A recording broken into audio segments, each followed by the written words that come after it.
xài được khoảng 2 năm rồi, đa số người để ở ngoài quay mấy em ra mà làm việc mình lấy mấy cái đồ sao giống nó nghệ thôi, nhưng mà cái we would like to present it to the Public Works as a proclamation, National Public Works Week. Congratulations.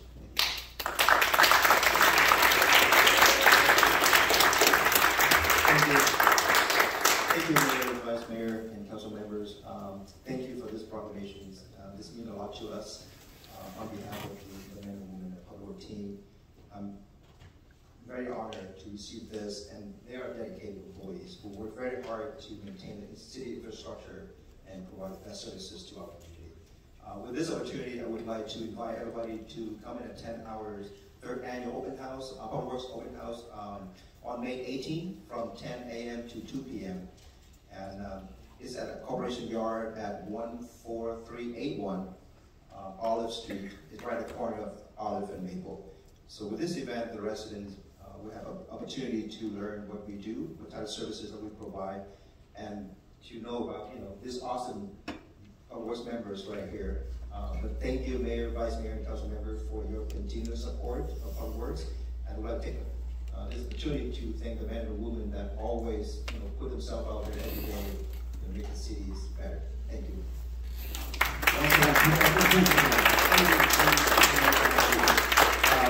Please come out on May 18, right? May 18 at 10 a.m.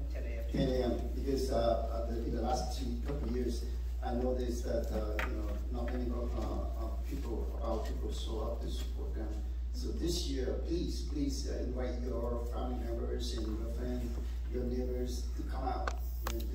They put up this event for us so that we can learn what they do and they can continue to provide support to the community. So again, thank you for being here with us today. I just want to say, well, this is how you get them to come, is that you let everybody know there's going to be really great hot dogs, right?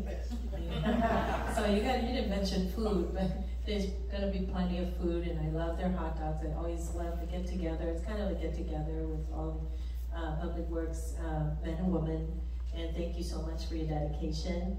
And ever since we have you on board as the leader of Public Works, we feel that you've accomplished a lot, and thank you so much. And thank you, all of you. Wow. And how many of you all together? Total full-time and part-time, we have about 75 members. Wow. I wish all of you could be here, but maybe we'll see you there on the 18th. Thank you. So Jake, you have an amazing team. Thank you for all your hard work. They're the one that fixed the potholes, the trees, the streets. They are the man and the woman of the hour. So thank you guys for all you guys do. Keep up the good work.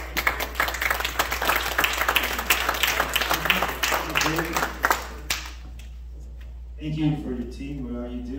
From what I understand, the Public Works is one of the first departments to get, when you get a city started, is the first ones out there on the boots on the ground to make the city run. So thank you. Thank you for all you do for our community. Thank you. Thank you very much.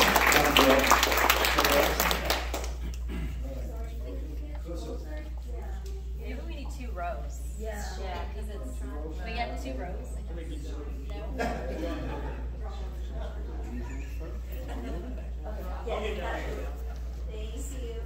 Thank you. 1, 2, 3. 1, 2, 3. 1, 2, 3. Thank you.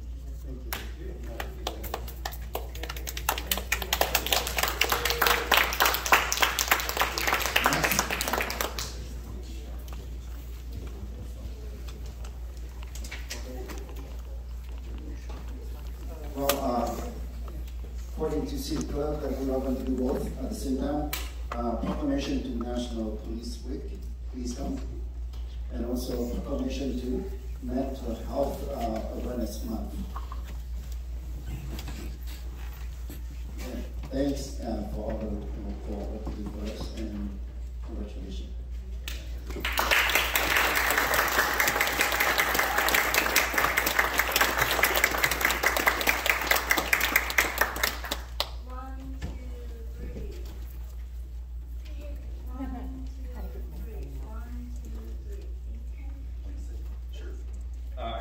thank the council for their support of the police department. All of you are very supportive of us.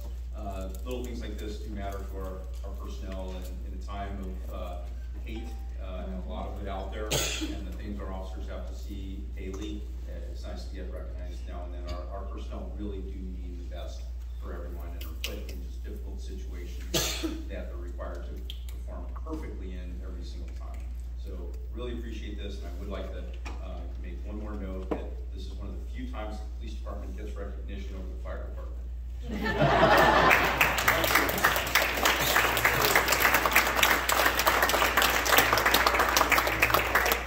Talking about the fire department, I always participated into the training that they had last weekend, Saturday at OCFA. I was there for 3 hours, training everything that the firefighters did. But I know that it's just a small scale, but it was great to be there. All right, thank you again. So Westminster PD, we just want to say thank you so much for all you guys do. I know that you guys are understaffed, but you guys are working so hard over time. So I hope your policemen and women understand we appreciate all you guys do. And I know that it takes great men and women like you guys running every day into the situation, into the chaos. And you guys risk your life and your reputation to just be in there to keep us safe in the city here. So we just want to say thank you so much. Thank you. Thank you very much.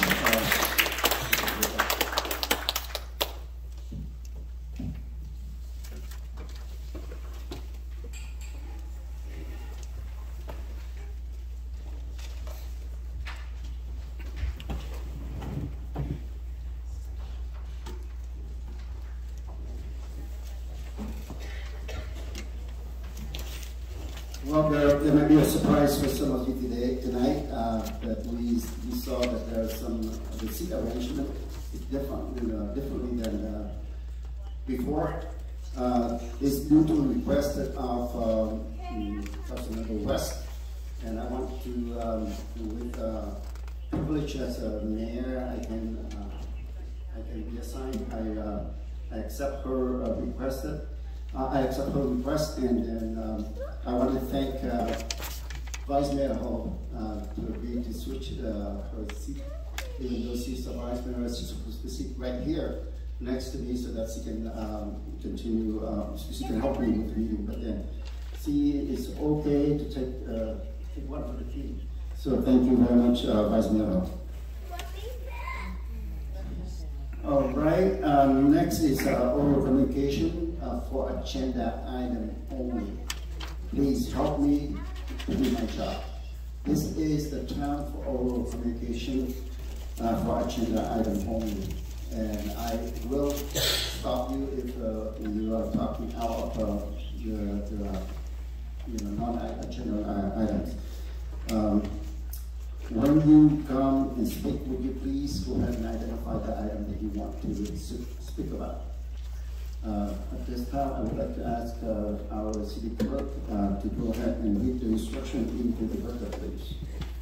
Thank you, Mayor. This is the time of the meeting that members of the public may address the City Council regarding any items on the agenda except public hearing items. Members of the public wishing to address public hearing items shall do so at the time of the public hearing. Unless otherwise extended by a majority vote of the City Council, comments shall be limited to 3 minutes per speaker.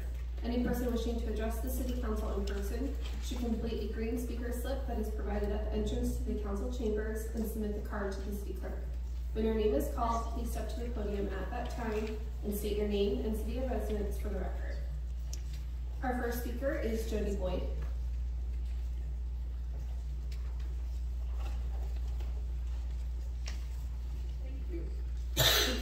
My name is Jody Boyd, and I am a 15-year resident of Westminster and District 1. And I'm not here today to criticize, condemn, or complain. That's the gal that left a few years ago. I am here to talk to you today about our warrant register and also leave abatement from the agenda. I've taken a good look at the warrant register, and I am abundantly clear where this money is coming from. Now,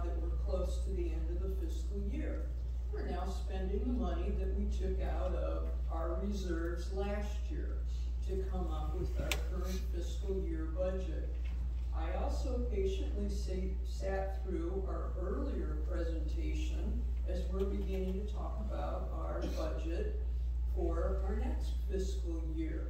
And I was very disappointed to see that once again, we're looking at a shortfall and taking money out of reserves. This cannot happen for another fiscal year. Look at the burn rate on the chart. It's proposed that we could potentially take over $11 million over what, the next 5 years? That's the taxpayers' money. We have been making the same mistake year after year, and it has to stop. The people elected each one of you to represent your districts as well as all of the people of Westminster and to solve problems. This is the very big problem that you will solve this year. I also noted the amount of the shortfalls for each fiscal year. It's not a lot. 3.1 million, 2.1 million. Guess what? How many licensed legal cannabis dispensary companies have stood before you with proposals that would bring in those amounts of money? Just from one of them. Imagine if we had a handful. We must begin the conversation. It's not going to be easy, but we have to talk about it. Respected Council Member West, as my representative in District 1, I am asking you, and I will help you, to put an item on the agenda to get this conversation started.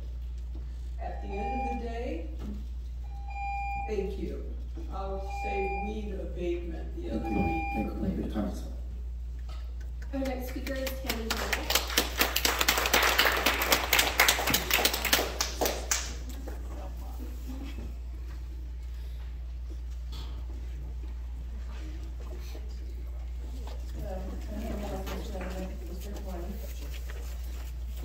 First, I agree about cannabis shops.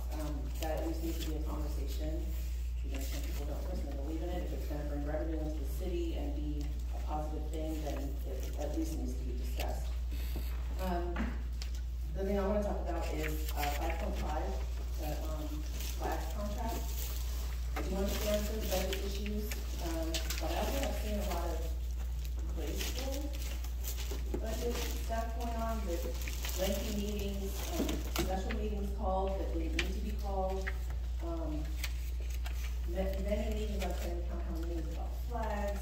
I would so much rather see that money going to an animal shelter that we need in the city. I actually nominated flags for Small Business of the Year because of all the positive things that they do for the city. They have programs for kids, they have programs for adults who are volunteer, they provide jobs, they return stray animals to their homes.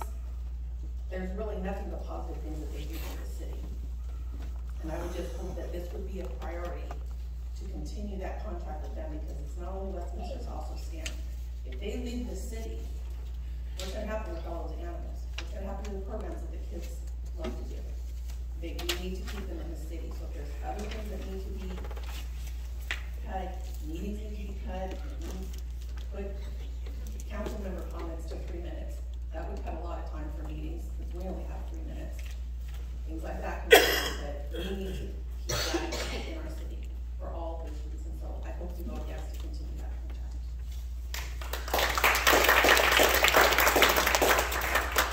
Our next speaker is Deborah Mariscal.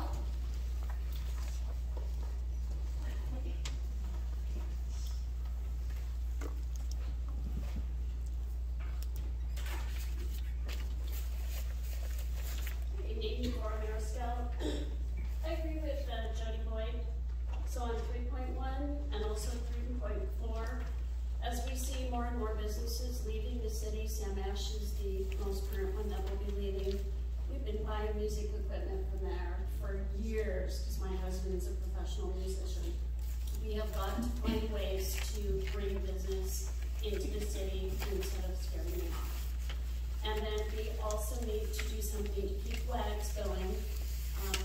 I have volunteered there. I've taken in, bottle kittens. We've adopted from there both cats and my current dog, who happens to love the police chief. We need to keep them here for the same exact reason that Tammy just talked about. I've volunteered there. We've had fundraisers there. If we're going to spend money anyplace, it needs to be there.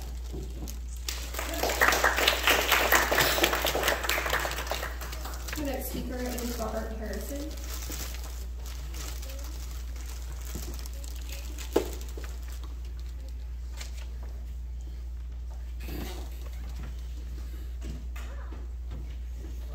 Rồi mình xin phép mình ngưng cái vấn đề này đây rồi mình sẽ chờ mình phát tiếp sau có quay một cái máy tạm ngưng cái phần này ở đây. Xin hãy lại các bạn trong những chương trình tới. Xin lại chào tạm biệt.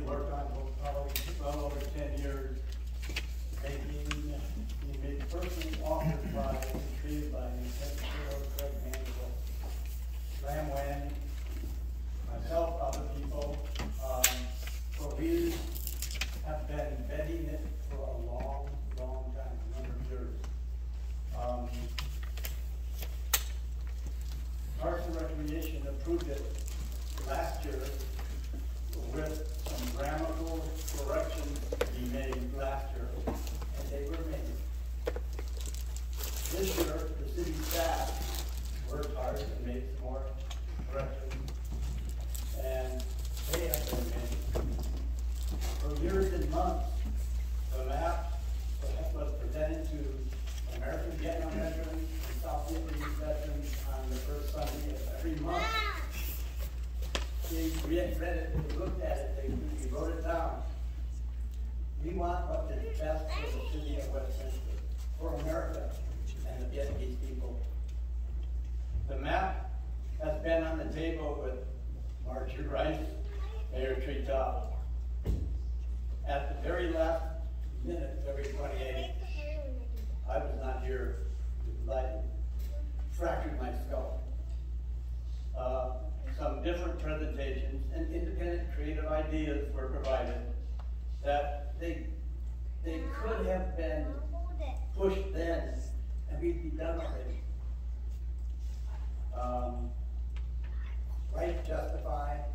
One of the things was the names of the battles.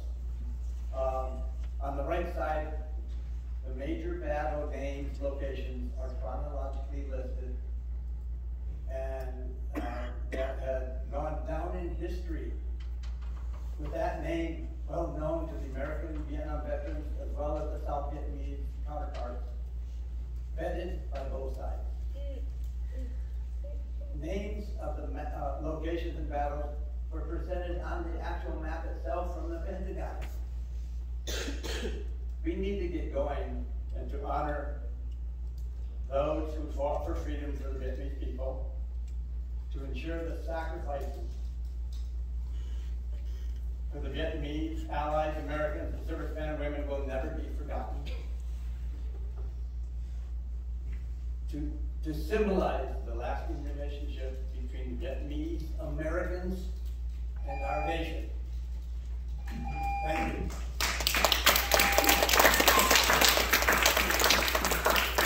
Our final speaker is Terry Reed.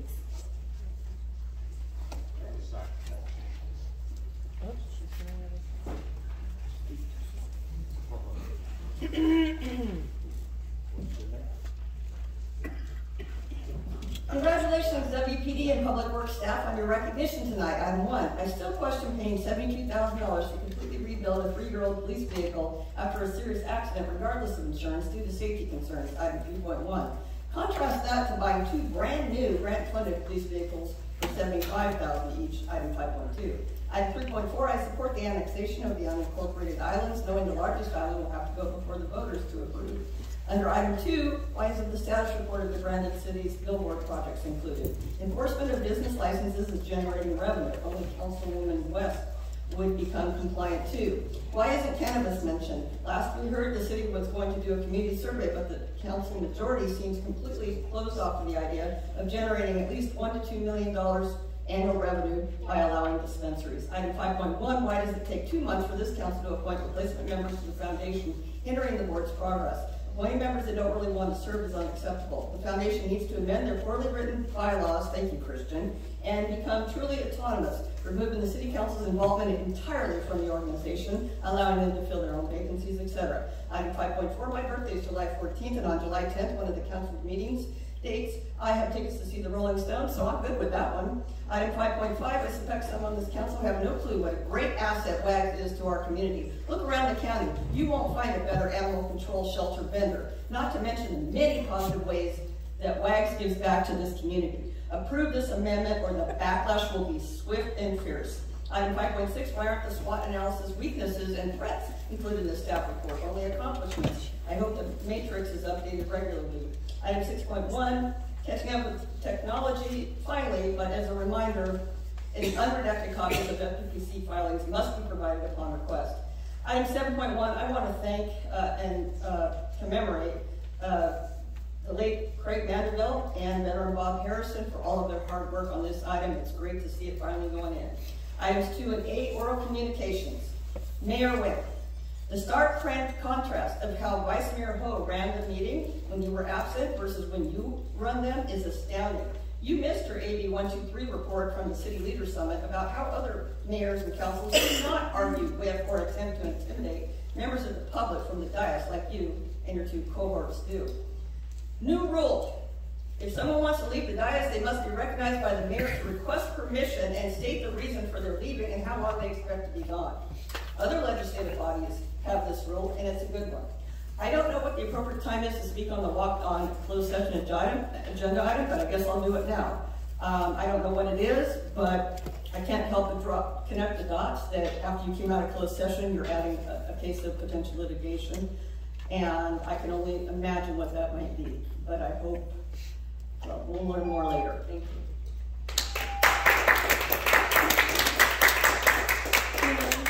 Mayor, no further speaker cards. Thank you very much. Next is consent calendar. All matters listed under the consent calendar are considered routine and may be approved by a single motion, followed by a roll call vote.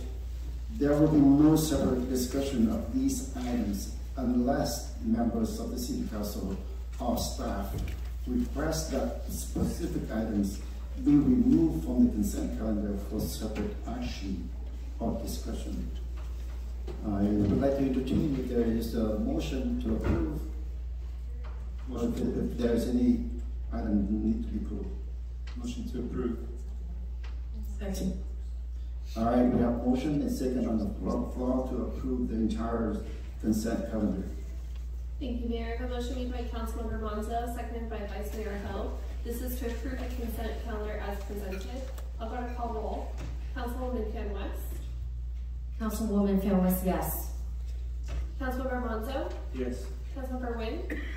Yes. Vice Mayor Hill. Yes. And Mayor Nguyen. Yes. Motion carried 5-0. Thank you. Next is the public hearings. Anyone wishing to speak on an open public hearing may speak in person.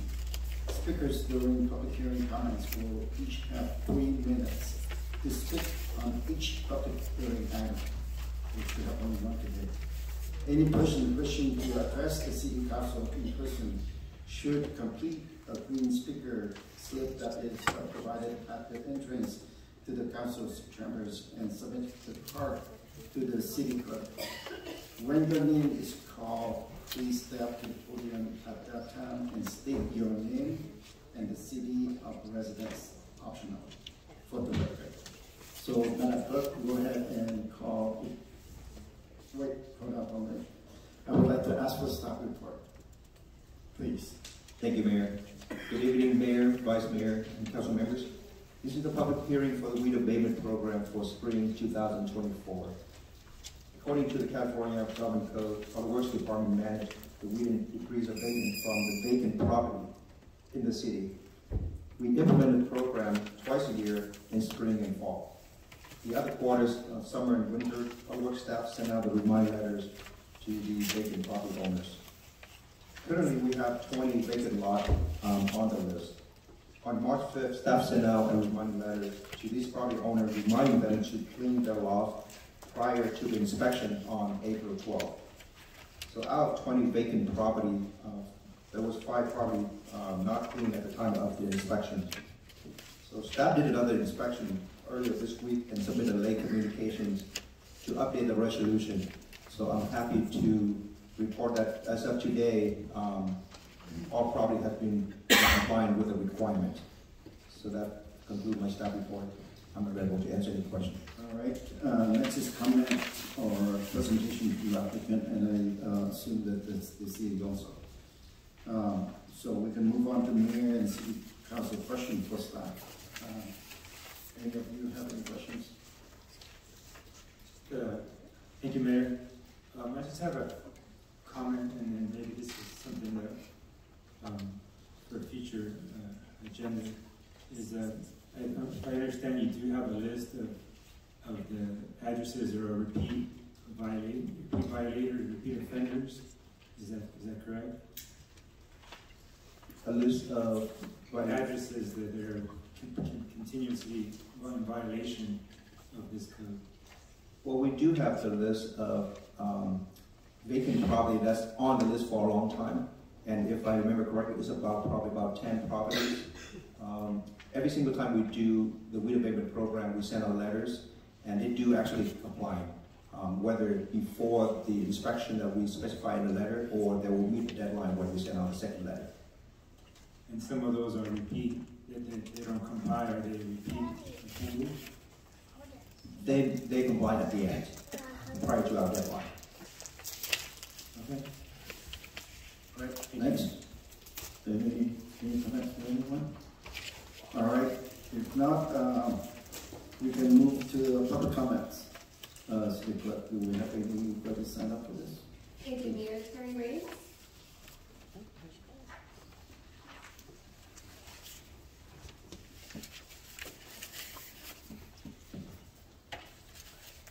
Good evening. Some of these comments you've heard me present at previous weed abatement public hearings. Again, why are only vacant properties targeted under this program when in fact the relative government code and city ordinance both do not limit this program to just vacant lots? There are numerous properties in our city, both vacant and occupied, with serious weed and rubbish issues as defined under Chapter 13, Article 2 of the California Government Code, commencing with Section 39560, that never gets cited. It seems as though staff just revisits the same previously targeted vacant lots over and over, never looking anywhere else. Why not present to the council the full list of notice properties for reference in the staff report, even though the properties that were cleaned up are not a formal part of the public hearing?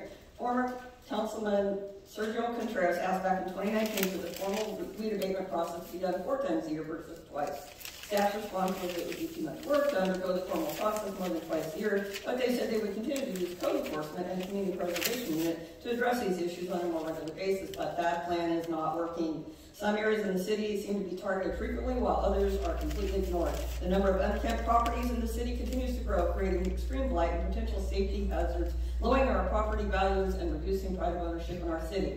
Let's all put in a concentrated effort to clean up our city, and not just on Earth Day. Many cities hold pride beautification events throughout the year where volunteers, along with support from the city, come together to clean up their city. Some are part of the Unite for Cities initiative, which brings together businesses, residents, schools, service groups, and the faith community to improve their cities. I realize these comments are broad in nature, not specific to any properties listed on the agenda report, but I'm trying to be a part of the solution by offering input and ideas on ways we can improve our city related to this item. I do question the legality or appropriateness of the late communications memo. I guess there's 2 of them apparently, removing 4 of the 5 initially, I guess all 5 now, listed on Exhibit A in with the resolution. One of these properties belongs to Vice Mayor Ho, who did assure me that her property had already been cleaned up, and that's probably the case with the other 3 or 4 too. But this was a legally noticed public hearing. Staff should not have revised the resolution behind closed doors. Instead, staff should have presented the revisions orally during the staff report, and then council could formally accept and incorporate the changes into the document prior to commencing the public hearing. One of the properties removed belongs, oh, I already said that, sorry. So it's basically a procedural thing. I understand that, you know, the properties did end up cleaning up and just went out and did a more recent inspection. But when you notice a public hearing and people go and read the documents related to that public hearing, they're going to come prepared to speak on that accordingly. And while I'm glad that it's down to, I guess, 0, because I didn't catch the second late communications meeting memo, you know, it's great news. I just don't think it's good to do it the way it was done. I would prefer that it be done in public and that the council have that information before we commence the public hearing out loud publicly. Thank you. I have no further speakers. Thank you very much. Next is, I would like to call for mayors and council member discussion and take action for this. For that, I will move to approve as recommended. Second, I have a question there. Okay, go ahead. Yes, I want to echo on comments from Ms. Raines. And this is one of the, and I've made mention to this to, and I've reported a lot of these through the app. Multiple commercial properties with the repeat offenders as far as lack of maintenance, overgrown vegetation, and it's just a continuous issue. It's like, what is really being done about that? It's the same properties, same corridors, over and over again. It never gets fixed. What are we doing? Thank you, Councilman Manzo. I think for those properties, we can report to CPU, which myself actually driving around and see those properties. I reported to CPU as well. Actually emailed CPU twice this week, and also code enforcement, and MVP cleared out who's going to be taking care of that. So CPU is the one who do, and they have the enforcement authority. They can send out letters with fines. With us, we don't have that authority. Yeah. No, thank you for answering that question. I know this is not your department, so thank you for answering that question. This is more a question for city manager. And so we need to keep an eye on that, make sure that we stay on top of that. So that's what I got. Thank you. All right, we have motion and second on the floor. I have a motion made by Mayor Wynn and second made by Councilmember Monzo. This is to overrule any objections received at the subject public hearing for the abatement of the weeds, and adopt a resolution entitled "A Resolution of the Mayor and City Council of the City of Westminster, California, determining and declaring that certain weeds are growing upon certain streets, sidewalks, parkways, and private property in the City of Westminster, and rubbish and refuse have been deposited upon sidewalks, parkways, and private property in the city, and if the same are a public nuisance, ordering and directing the city manager to have said weeds destroyed and to have rubbish and refuse removed as required by law." I'm going to call roll. Councilwoman Fan West. Fan West, yes. Councilmember Monzo. Yes. Councilmember Wynn. Yes. Vice Mayor Ho. Yes. And Mayor Wynn. Yes. Motion carried 5-0. Next is public hearing item 4.2, adoption of final fiscal year for 2024-2025 annual action plan for community development, block grant and home investment partnership act of program federal funds. May I ask for a stop report, please? Good evening, Mayor, Vice Mayor, and council members. My name is Mike Son, I'm a housing specialist, and tonight's public hearing is regarding the adoption of fiscal year 2024-2025 annual action plan.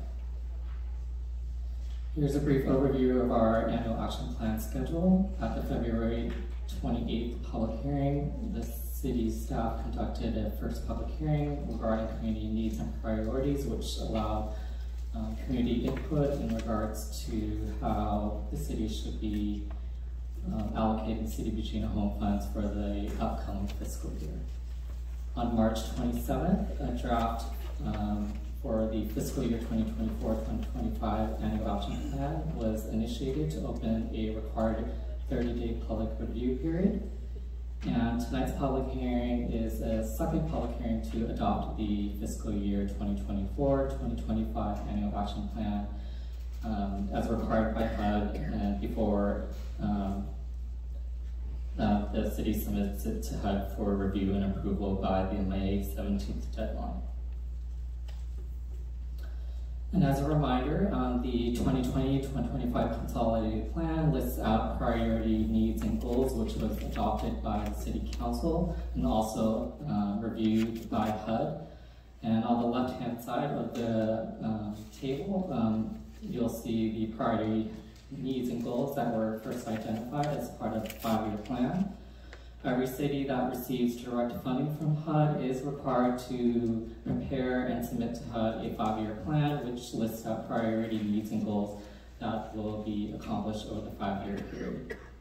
On the right-hand side, the city is required to submit an annual action plan that serves as the application and implementation plan that addresses the priority needs and goals of the 5-year plan. And here is a list of activities and programs that are being proposed for the upcoming fiscal year. I do want to note at the time of writing the staff report, the CDBG home amounts are only estimates.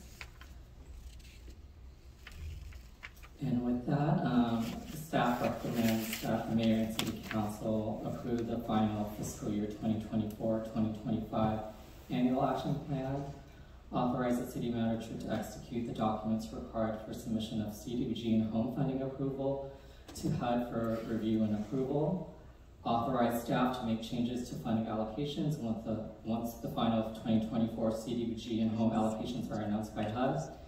And as an additional recommended action that was not identified in the staff report, City staff is also recommending to allocate any project savings from the fiscal year 2023-2024 street improvements to fiscal year 2024-25 street improvements. And that concludes my presentation, and I'm available to answer any questions you might have. All right, thank you very much. Council members, for a question for staff. Hearing none, let me open for public comment. Our only speaker is Terry Graves.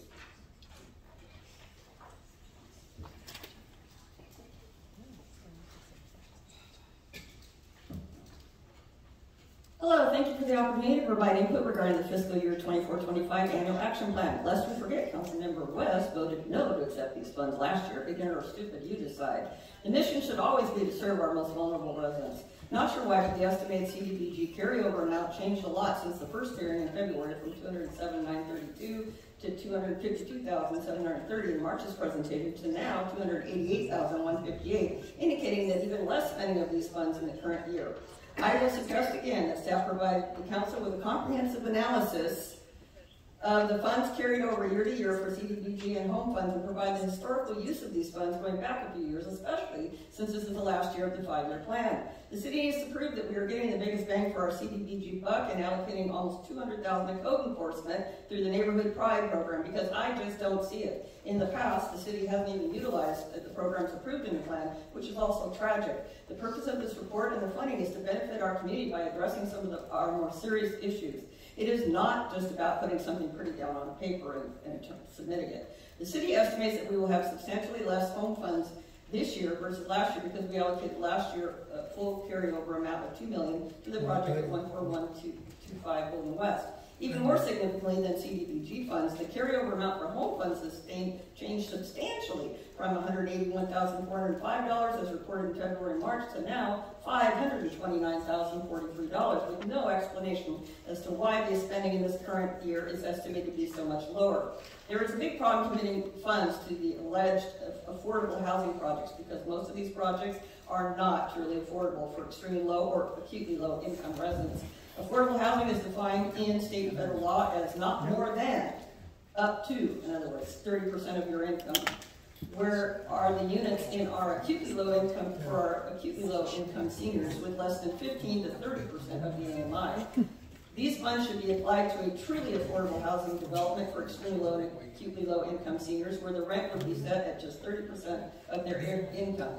You know, we throw millions into housing the homeless, which represent less than 300 residents here, but we leave our poverty-stricken, tax-paying seniors out in the cold, literally. The Milton Manor project will not fix this. Their rents will not be set at 30% of each tenant's income. So do better, Westminster. Point of order, on the agenda, there is no second late communication on the prior public hearing item. So, on the agenda, so I just want to note that. Thank you. That concludes our public hearing for this item. Thank you. I would like to close for public comments, and at this time, I would like to entertain. There's a motion from the council for that. Yes, I motion to approve. Second. Motion and second on the floor. Roll call. Thank you, Mayor. I have a motion made by Councilwoman Van West, seconded by Councilmember Gonzo. This is to approve the final fiscal year 2024-2025 annual action plan and authorize the city manager to execute the documents required for submission of CDBG and home funding approval to the United States Department of Housing and Urban Development for review and approval, and authorize staff to make changes to funding allocations once the final 2024 CDBG and home allocations are announced by HUD, and allocate any project savings from fiscal year 2023-2024 street improvements to fiscal year 24-25 street improvements. I'm going to call roll. Councilwoman Van West. Van West, aye. Councilmember Monzo. Yes. Councilmember Lynn. Yes. Vice Mayor Hill. Yes. And Mayor Lynn. Yes. 5-0, motion carried. Next is regular business and item 5.1, appointment to Westminster Community Foundation. The first one is from Councilmember Wing, appointee, and the next one is going to be Mayor Xô Chô, appointee. So first, Councilmember Wing. Thank you, Mr. Mayor. I still in the talk with one of my nominating. Okay. I would like to defer. Okay. As for me, I first of all, before I nominate the next appointee, I would like to thank Mr. Thomas Nguyen for his dedication, his effort, being in the team at the beginning, and because of the family commitment, he cannot, he no longer can support or help with the team, so he asked to resign from the committee. And the next one that I would like to, next appointee that I would like to appoint is Mr. Chien Chu. CHU is the last name, first name is Tien. So with that, with Councilmember Nguyen deferred it to next meeting, and for my appointee, I would like to ask, I will make a motion to approve. Is there a second to that? Second. Okay, second by Councilmember West. Thank you. I have a motion made by Mayor Nguyen, seconded by Councilwoman Van West. This is to defer Councilmember Nguyen's appointee to the next meeting and to appoint Tien Chu as Mayor Nguyen's appointee to the Westminster Community Foundation to fill the unscheduled vacancy for a term ending January 2026. I'll go to call roll. Councilwoman Van West. Van West, aye. Councilmember Monzo. Yes. Councilmember Nguyen. Yes. Vice Mayor Hill. Yes. Yes. Motion carried 5-0. 5.2, allocation of funds for purchasing 2 grant-funded for F-150 Lightning electric pickup trucks. May I ask for a report from the proposals? Thank you, Mayor. Back in October 2023, there's a call for a grant from the Office of Energy Efficient and Conservation Block Grant, short for EECBG. They are asking the city to submit applications for a type of project that leaning toward energy saving and energy efficient. If you remember back probably about 10 years ago, they have the same grant for us, and that's where we start changing the LED traffic signal lightings, the energy efficient lights at City Hall and different buildings. So this is the second round the next round that they poured out. So they allocated for the City of Westminster about $140,000. And looking to the amount and the type of project that they awarded, we selected to apply for 2 electric trucks to serve the underserved, disadvantaged area. So it was And recently we've successfully received their approval for that project. And in order to meet the future, or actually the requirement from the state to have the clean fleet EV commercial mandate from the state, we had to start looking into purchasing the electric vehicles. And those are very hard to get them. So with this one, we tried to piggyback with the City of Ontario, which they just put it out last year. And each one is roughly about, I would say, $75,000. And the Transwest Truck Center, they were looking to honor the same bid that they provided to the City of Ontario. So staff recommended the City Council approve the purchase so we can get the reimbursement from the EECBG in the amount of $140,000. Thank you very much, and I don't see any problem with this, but staff, Council can always ask the question that I need to approve. I have a question, Jake. So with this grant, is it specifically for only electric cars? I mean, are you able to put it toward other things? Are there options So, for this grant? Yes. Okay. So there's several options. My remember on top of my head is charging stations, which we do have at several locations. Solar panels, which are very costly for the amount that they allocated to Westminster, only $140,000. So we cannot do anything much. So that, with the amount that they allocated, you kind of narrow it down to how many things you can do to gear toward the energy saving. And it had to be serving for the disadvantaged and low-income area as well. Okay, so with the charging station, how much do you think that would be if you were going to put that money towards a charging station for the low-income people in the area? Well, right now the charging station still has to be charged, and you have to have facilities to house them. You know, we do have several locations where right behind the community services center in the PD parking structure. We have those charging stations there as well already. You know, the charging station is require more, I would say, control environment than just leave it out on the street because it can be vandalized, and it's not efficient if it's not, you know, being not maintained, but I would say ready to serve the people. So looking at that infrastructure and looking at the cost, and we said it makes more sense for us because the cities will have to mandate it to meet the state law by purchasing more zero-emission vehicles. Okay, so I guess with the charging station, with $140,000, would you be able to create a station for the low-income people in the community? Well, you need more than that. Well, number one, we need more than that. Number two is location. Number three is not for free. You create a charging station but still charge. Business. Yes. So basically, from what your objective, you see that it's worth with this grant to get a two truck for the community. So with this truck, you'll be driving around town to help the low-income area. Is that what you're? Correct. Thank you for that question. So our intention, or our plan is for those two trucks, one for the public work yard, that's for their services that we provided within the disadvantaged community area. The second one will be used for the City Hall for public works inspector. We're going to be going out and looking at the condition of the street in those areas. So those are the information that we put on the grant, that's mandated by the grant application that we have to put in. Thank you, I appreciate that. Motion. I have a question. Thank you for this answers. Since we're limited on funding on this, you have 140 total. And one of those vehicles you just mentioned was going to be for an inspector.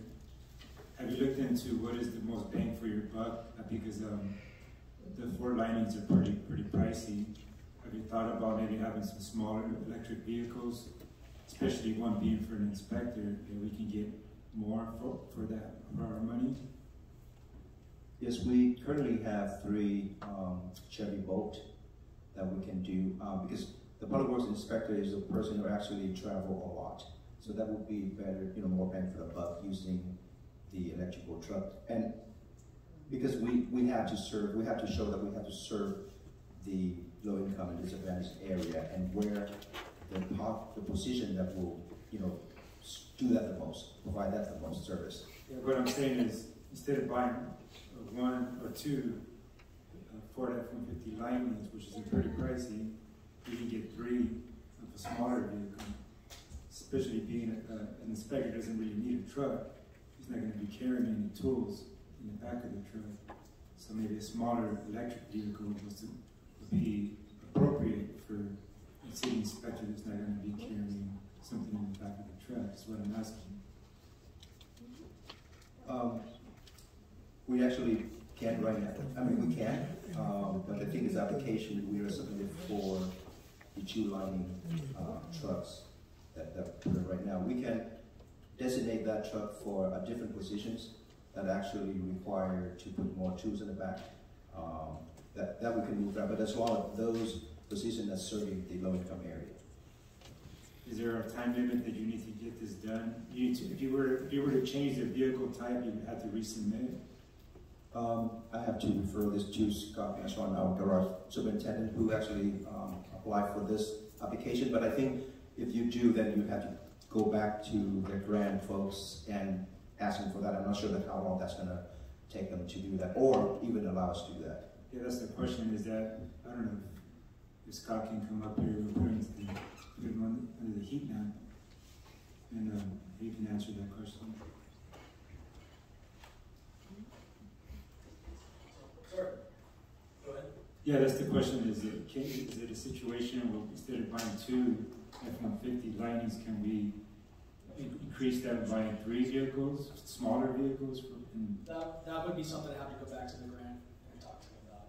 But usually we've started working this in October, and if we had to get it done by a certain day, which I believe was sometime in April. So I think that time has kind of come already.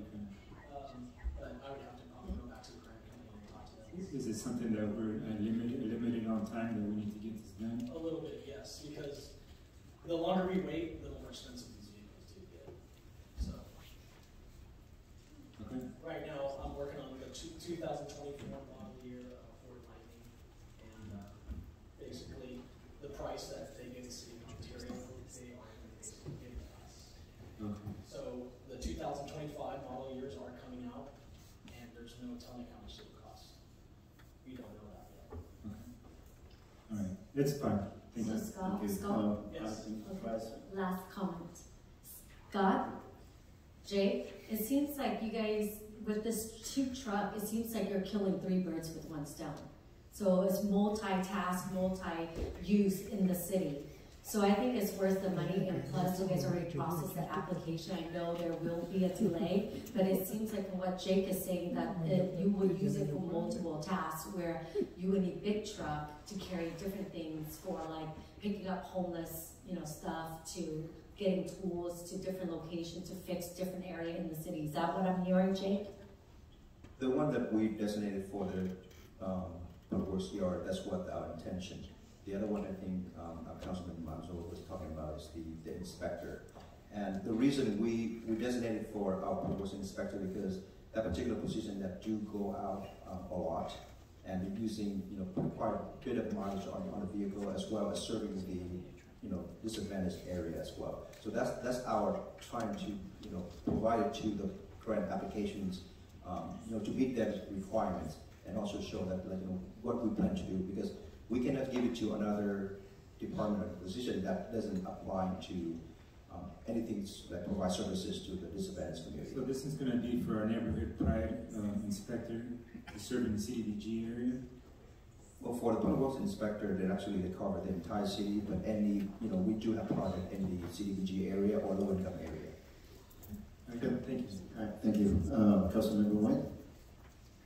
Yes, thank you, Mr. Mayor. I have a question for Jake. It's a little bit confusing right now. So we have to approve an increase to the revenue budget for like $40,430, and then we have to approve another $150,000. But what is that? Or we just approve the differences. So, yes, so what it is, the total of 2 trucks is 150. Exactly. We got the voucher or the grant fund, $140,000 and 430. So we only need that's just a difference, you know, from the fleet, what we call it, the fleet budget, or the motor pool equipment replacement budget. Just a difference, less than $10,000. All right, I think we should make it clear already. Yes, please. So we really want to increase the revenue for the money coming in, that's $140,000. Then we're increasing the budget for the expenditure for the $150,000. The rest of that will come from the fund that's available, I think, just in the balance. So we want to increase the revenue so we can get the money coming in, and then the expenditure. So the difference is what the city will pay, the $10,000. All right. And that's going to come out of the equipment replacement fund. Okay, if there's no other question. Thank you, Scott. I appreciate it. Thank you, Jake. There's no other question, then we have a motion on the floor. Can I second it? Yeah. I second it, Mr. Mayor. All right. Thank you. Thank you. I have a motion made by Mayor Wayne, seconded by Councilwoman Van West.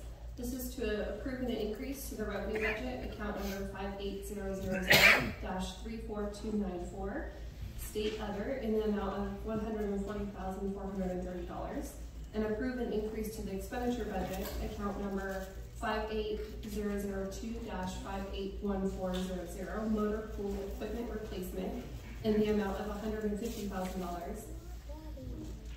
And approve the purchase of 2 Ford F-150 Lightning electric pickup trucks from Trans-West Truck Center of Fontana, California, in the amount not to exceed $150,000. I'll go to call roll. Councilwoman Van West. Van West, aye. Councilwoman Monzo. Yes. Councilwoman Wynn. Yes. Vice Mayor Hill. Yes. And Mayor Wynn. Yes. Motion carried 5-0. 5.3, award of contract for Garden Road Boulevard Street Improvement Project from Edward Street to Beach Boulevard, project plan number 2563. Stop the clock, please. Good, thank you, Mayor. So this is the project to improve Garden Road Boulevard, pretty much picked up from where we have the complete street project from Edward all the way to Beach Boulevard. So there's a small section of that project that lies within the city of Garden Grove, and they're willing to join with us and pay the fair share of that amount. This is budgeted for fiscal year 2022-23 and 2023-2024. The city's staff take the plan and specs for the council to approve in March 2013. We send out to have an open bid, and then we receive 4 bids, and basically it's less than what's the engineering estimate. So this is, we're looking at it to improve the payment as well as the medians.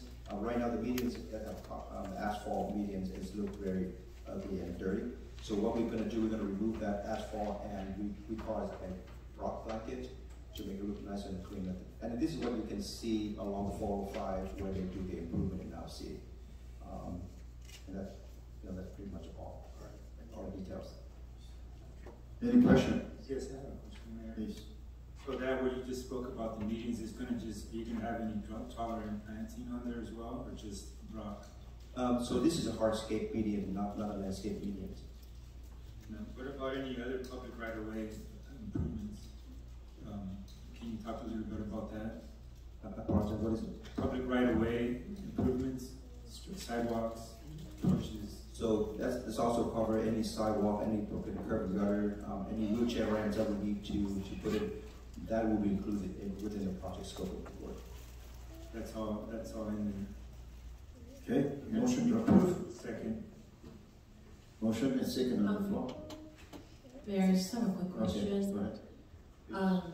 Jake, I know the name, the company name, RJ Noble Company, very familiar to me. I'm sure we used them many times before.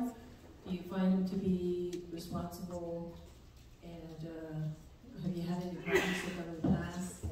They are one of the good contractors that we have a good relationship with. They're very responsible. They attend to things that we ask them to do, not only on the plan but the specs and accommodate to the residents. They're a good contractor. Okay. They're RJ Noble. And the contractor that we typically receive, for our street improvements, are those a good contractor, and several of them express that they love to work for the city of Westminster. Well, that's good. I know because by state law, we have to choose the one with the lowest bid, right? So I know that, okay, the lowest bidder and responsible. Well, that's good. It's good to know because I know they're the lowest, and that's why they get chosen. But I just want to make sure that they're also good and responsible. And what about in the past? Have they always used their contingency? I know it's 10% contingency. That's kind of customary, a standard. That they always, because sometimes they underbid everybody and then they use all of 100% of their contingency. Absolutely, that's a good question. Most of the street improvement projects, once you figure out the asphalt payment, there's a lot of unforeseen conditions. Typically, within 10% contingency that cover those amounts. A lot of this contractor, they have a bid item already. For example, if we have anything that we unforeseen that the number is going to go high, the quantity is going to go higher, or something that, for example, we place additional sidewalk or add in additional curb and gutter. We don't have the bid item, so all we have to do is just increase the quantity. And anything outside of those bid items is always negotiated back and forth between the project manager and the contractor. On if we disagree with the price, and there's a lot of times we disagree with the price, we can go call a force account, which means time and materials. So, for example, if that work wasn't covered within the scope of work, they will come out with their crew. We count how many staff members there and how many hours they spend to do the work and what kind of equipment they do. So we log all of those and we pay them by time and materials. I understand the ones that are not on the bid order, but the 10% contingency is really on the bid order, right? Because anything that wasn't bidded on, that's totally understandable that they have to, charge you or, kind of still have to come up with the cost for that, and then you negotiate back and forth. But the 10% contingency is based on what was already on their bid, right? What they bid it for. Correct. And what they bid and what unforeseen condition out there. For example, if you go out and you hit a soft area, which doesn't mean they have to dig it out further, that doesn't have, the scope of work not having that item. So we have to negotiate with them on that. So that 10% typically covers those unforeseen areas. So. What's important to me is that you find they are good and responsible. So thank you very much. All right. We have motion and second on the floor. Thank you, Mayor. I have a motion made by Mayor Wynn, seconded by Councilmember Monzo. This is to approve the award of contract to the lowest and responsible bidder in the amount of $2,393,844.50 to RJ Noble Company, and that all other bids be rejected, and authorize a 10% contingency in the amount of $239,384.45 for potential change orders, and authorize the city manager to execute the contract on behalf of the city in a form approved by the city attorney. I'm going to call roll. Councilwoman Fan West. Fan West, aye. Councilmember Monzo. Yes. Councilmember Wynn. Yes. Vice Mayor Hill. Yes. And Mayor Wynn. Yes. 5-0, motion carried. 5.4, revisions to the city council meeting schedule for the remainder of the 2024 and extension of the holiday closure. City staff, city manager. Sure, I will provide a very brief report. So as we look ahead at our schedule, generally we in the past have taken some meetings and moved them around or canceled them. This year, in looking at availability and anticipating lack of business and potentially lack of quorum, especially in the summertime due to vacations, etc. We have staff is recommending that we cancel both meetings in July, so we would actually go dark in July, and we would also cancel the meeting of November 27th, which is the day before Thanksgiving, and of course Christmas Day, December 25th. We're also looking at asking the City Council to consider extending the holiday closure to include December 23rd, 2024. This year, our holiday closure extends from December 24th to January through January 1st, and we reopen on January 2nd. December 24th, city facilities are closed, and that's on a Tuesday. And so we're asking that if council could consider just closing December 23rd as well, which is the Monday before. You know, the impacts to having to open on that particular day on one day, we would expect that we would not have a lot of visitors coming in on that day, and of course, you know, impacts the staff who are, you know, requesting vacation, etc. So we would obviously do our every concerted effort to advertise this on social media, post on the windows, announce our council meetings, everything we can to alert the public of our holiday closure dates. And with that, we're just asking for council to consider the cancellation of those particular days, and as well as extending the closure to December 23rd, in which December 23rd, if approved, staff will be responsible for using their time, their vacation time, or other leave time for that. Okay, any questions or motion to approve this item from council? Mayor, motion to approve. I'd like to speak first. Just my question is this the first time we go dark the whole entire, for July, the whole month of July? Usually we cancel one meeting. That's what this is like the first time in 8 years that I've seen cancellation of the entire month. So in the past, we've seen different variations of summer months where we've, you know, canceled the second meeting of June, July, August, or July, August, September, or if there's a month that has 5 weeks in it, then we would only have one meeting on the third Wednesday, etc. This is the first time that we're going dark on a month. It is not uncommon. I don't anticipate that, you know, if there's anything that comes up, obviously that's an urgent item. We have in the past called for special meetings or resurrected these canceled meetings before. But yes, in the time that I've been here, you're right, this is the first time that we've gone dark for a month. But I'm confident that knowing that we're going to be dark, we're going to get all the business that we need to get done before that. Well, I'm glad that we'll be able to resurrect any when necessary. Thank you. So I second that. Thank you. I have a motion made by Councilwoman Van West and seconded by Vice Mayor Ho. This is to cancel the regular meetings of July 10th, July 24th, November 27th, and December 25th, and adjust the schedule for adjourned regular meetings as recommended, and extend the holiday closure to include December 23rd, 2024. I'll go ahead and call roll. Councilwoman Van West. Van West, aye. Councilwoman Lorenzo. Yes. Councilmember Wynn. Yes. Vice Mayor Hill. Yes. And Mayor Wynn. Yes. Motion carried 5-0. 5.5, approval of amendment number 2 to the agreement for universal shelter services in fiscal year. May I ask for stop the board? Mayor, excuse me, Mayor. I need to recuse myself from this item due to a campaign contribution. All right.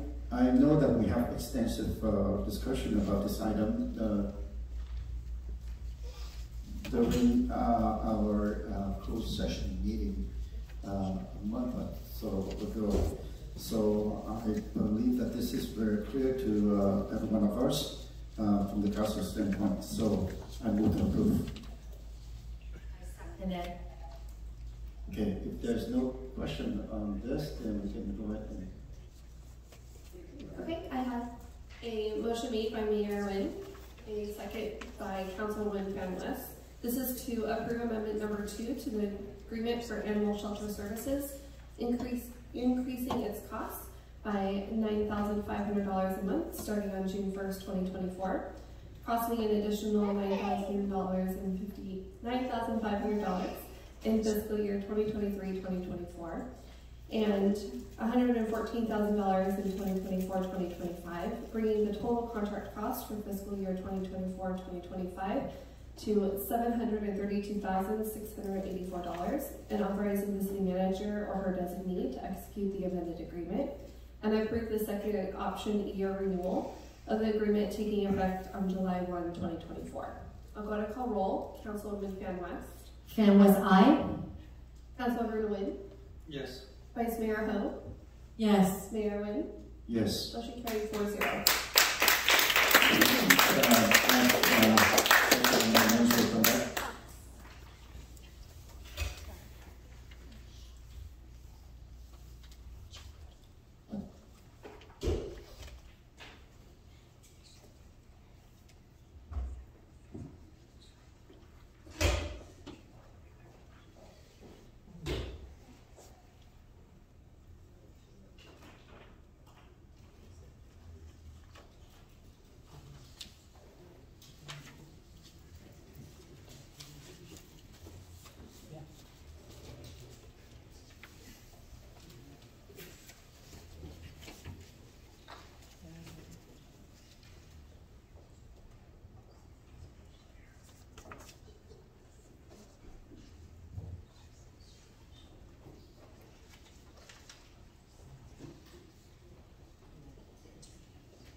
Thank you, Councilmember Mezzo, to recuse yourself when there's a conflict of interest.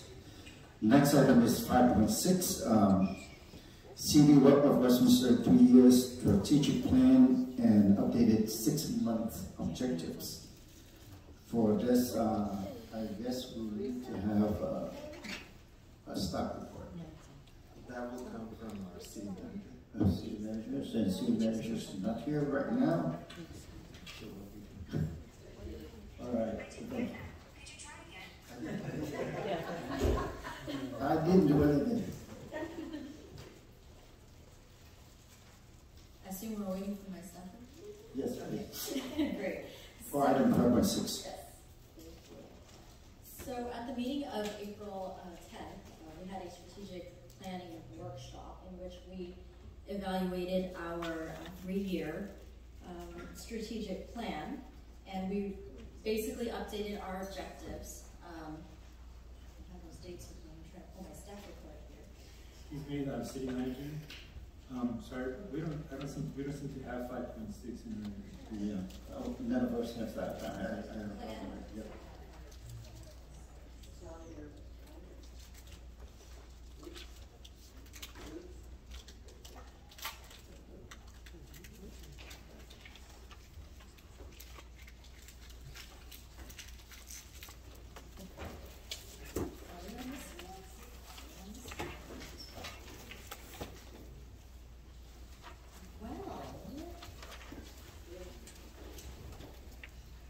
Can't really discuss something we don't have. So, if that's the case, I move to table this item until next council meeting. A second. All right, move to. I have a motion made by Mayor Nguyen, a second made by Vice Mayor Ho. This is to table this item. We're going to call roll. Councilwoman Fan West. Councilmember Monzo. Yes. Councilmember Nguyen. Yes.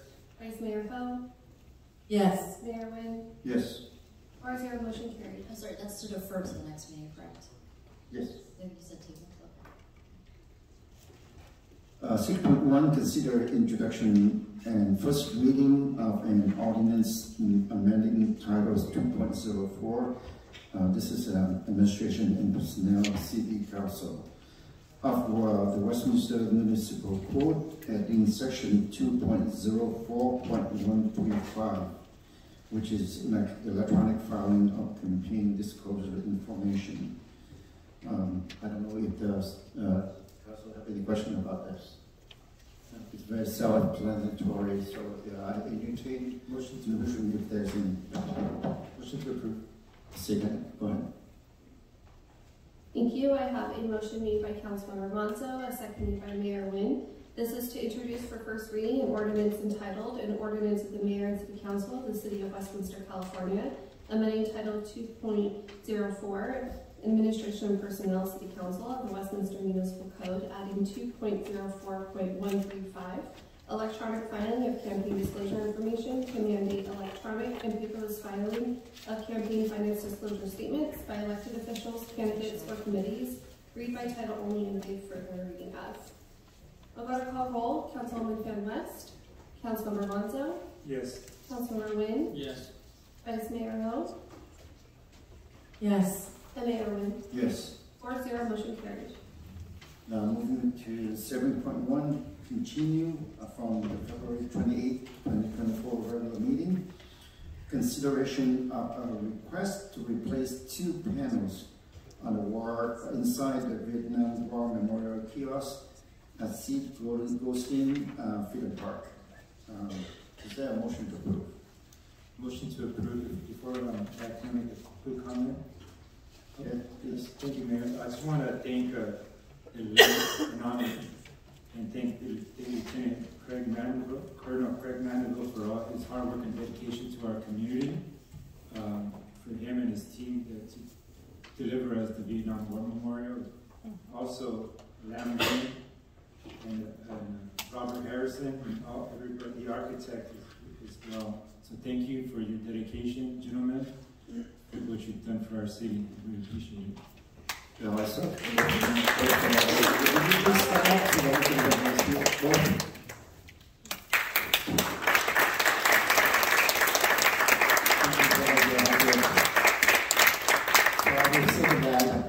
will second the motion and roll call, please. I understand you there, but we need to. Mayor, may I ask the gentleman? Sure.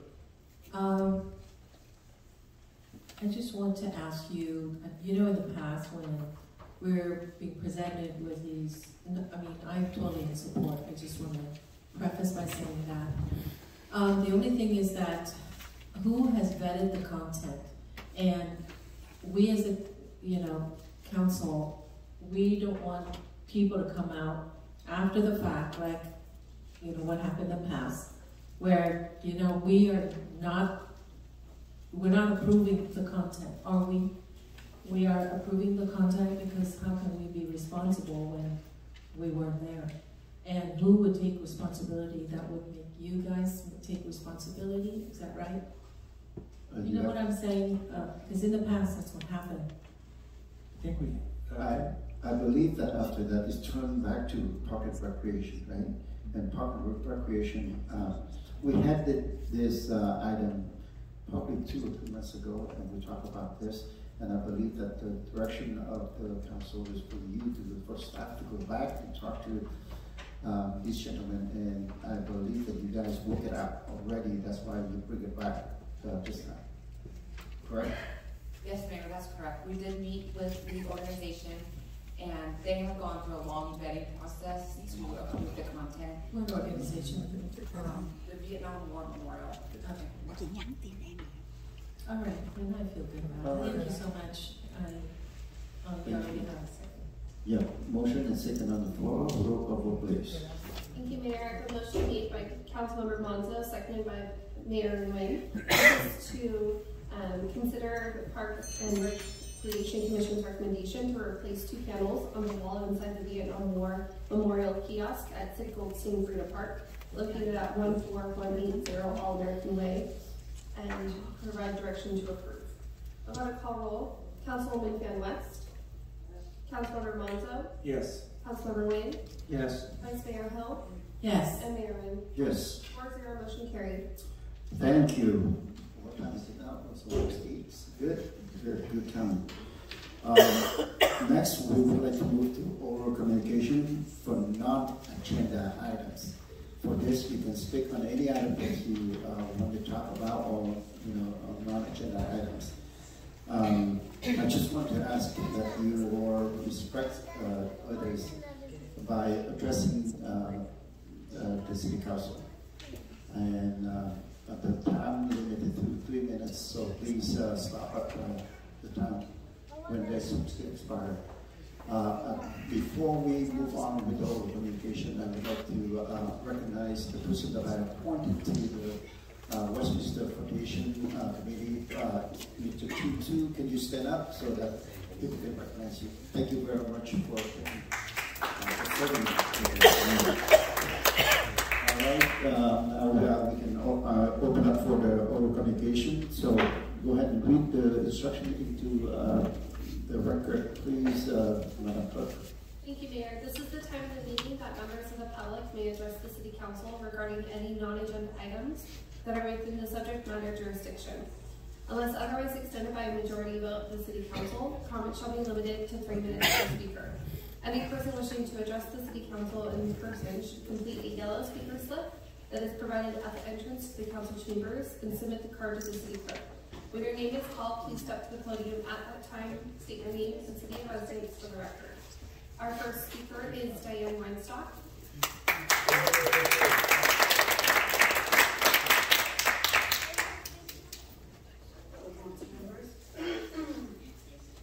My name is Diane Weinstock, and I reside at 14172 Enfield Circle, and I've been a resident for Westminster for 25 years. My community is here. Could you please stand up? Who's here for this hopefully? I can't stand up. I've got a few members here for this topic. As you know, the Sober Living House is at 142222 Enfield Circle. Our neighborhood is a prestige neighborhood, and we have taken pride in our Thank you. Okay. Last meeting I was here, I addressed this issue, and we came up with a petition. The petitions that we had were 225 signatures on that petition. Today, I'm bringing up another petition with 343 signatures, and we have increased it, and I'd like to give this information to the clerk so that she has that as documentation. We are very concerned with this being on Enfield Circle. We have 20-some children along with senior citizens on our street on Enfield Circle. Along with sober living comes crime, and that's what we're concerned with. I addressed it last time with the city manager, and she said she was going to do a study session. And I want to make sure that that is followed up because I want to get this on the agenda as I addressed it last week. And as I was shot down because they said it had to be a study session in order for it to get onto the agenda. So that's pretty much all of us that are here today. We're concerned with this sober living that's on Enfield Circle, and we just don't want it to happen. Okay? Thank you. Thank you.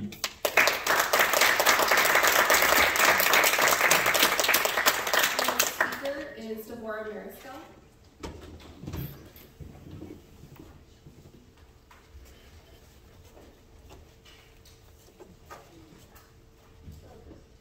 Good evening, Deborah Mariscal. I wanted to bring up a couple of things, and I apologize if this got resolved and I don't remember. I know a couple of meetings ago we had some issues with mobile homes parking, taking up streets over off of Garden Grove Boulevard, and allegedly those are rental RVs. If they are, they need to be stored. Parking is a huge issue. I live behind the Honda dealer, and we do have disabled cars that sadly I've had to call the police department multiple times to get them moved. One in particular has moved, but it's still disabled, so it'll just be moved again, so that's one thing. The next thing I'd like to address, Councilmember Manto, I am so sorry for what you have been put through this last week from our last meeting on Friday. Absolutely, to quote someone, despicable behavior from Councilmember West, who is not even here right now. I apologize to the police department for the amount of time that they had to take to resolve that issue, but no crime was committed, and we support you. We just want to let you know that. Charlie's not here, so Councilmember Ho, I'm going to address this to you. There needs to not be interruption from Councilwoman West when when residents are trying to speak. So if you could work with the mayor, if that is happening, turn the mic off. We spend our time here too. It's disrespectful. It's just not appropriate. Thank you.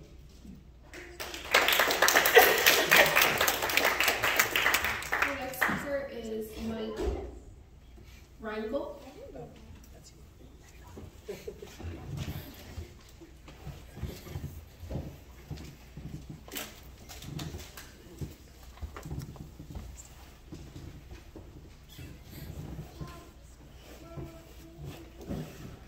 Good evening. My name is Mike Ringgold. I live in 5321 Shrewsbury in Westminster. It's part of the same track that Diane spoke about with the sober living house. I've got my 3-year-old son with me tonight. Part of the representation of that community, on that street alone, there's 25 plus children.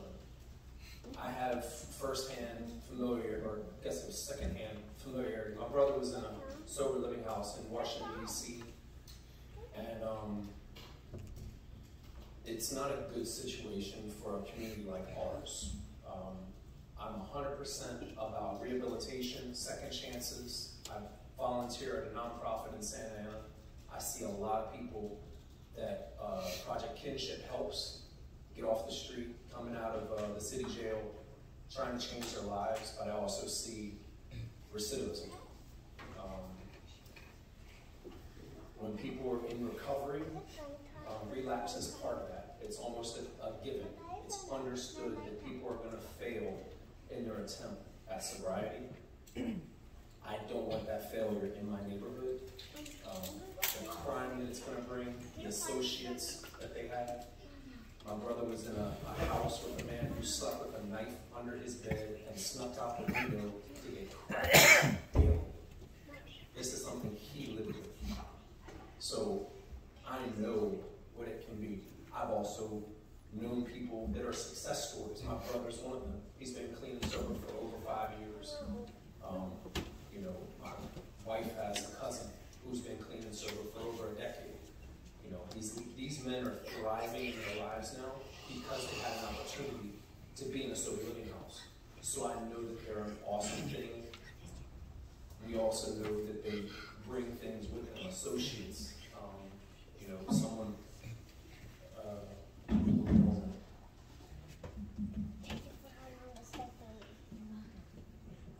essentially, people that are addicted to drugs have associates that are also addicts or dealers.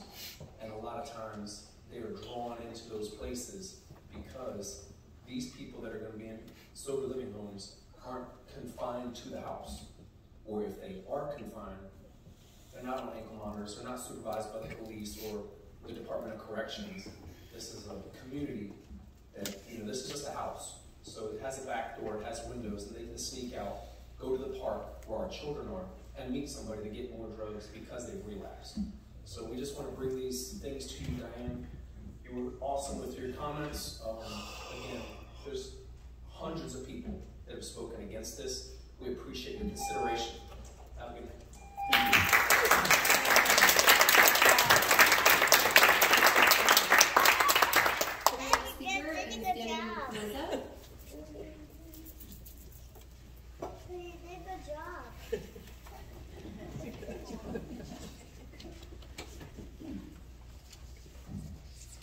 Good evening, City Council. Thank you for taking the time to hear me out. I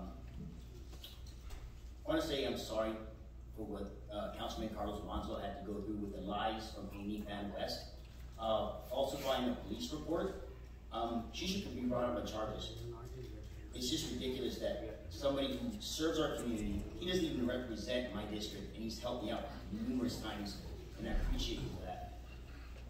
I don't get why, or what she has over the city council that she gets away with murder. You guys just let her get away with stuff, and it happens over and over and over again. And people are getting sick of it. People are opening up their eyes about it. She's renting RVs out online, storing them on Garden Grove Boulevard, Dorothy Lane, Melanie Lane, Lee Drive, Barney Lane, and she just moves them every 24 hours. She has no business in the next city ordinance, which is talking about RVs parking. Right now it's 24 hours. You guys should adopt an ordinance like Garden Grove, where you have to register your RV, and that's it. You either park it in your driveway, or you move it every 24 hours when it's registered. Anybody else can just get towed. Why is she getting away with it over and over and over again? People, the public records, she keeps doing it. Van West, where are you? Van West, where are you? She's never here to hear the people out. We're getting mad. It's affecting our neighborhood. We have people who are just parking them, and we don't know what they're doing. Next come the tents, next come our homeless people. I know for a fact people are back there drinking on Dorothy Lane, doing drugs. Yet she parks her RVs, and other vehicles come, and it creates the light. I know she's in her gated community, her trailer park, and she doesn't care. It's not affecting her directly. It's affecting my neighborhood, the residents of the city, and we're sick of it. It's affecting my daughter. We can't even go on a bike ride down there without thinking, what are they going to see? I've seen people having sex in cars back there. It's gotten better because of the city app, and I thank you for the city app because it's really made a difference. But this RV thing needs to be nipped in the bud. Look at places like Venice Beach. They had so many RVs lining the streets, and what happens? It brings blight, it brings drugs, prostitution, trash. So why is she allowed to do this? We've already proven that she rents them out on outdoorsy. She moves them around every 24 hours. It's just not fair to the residents to store them where they need to go. And I would like to ask her, to her face, Van West High, where are you? Do you rent them out? She's going to say no, of course. I reported one today on Garden Grove Boulevard. They're too wide to be on the street. She's creating blight in the district she's supposed to be helping. Businesses are going, and she's doing nothing about it. Where is she? Van West High, where are you?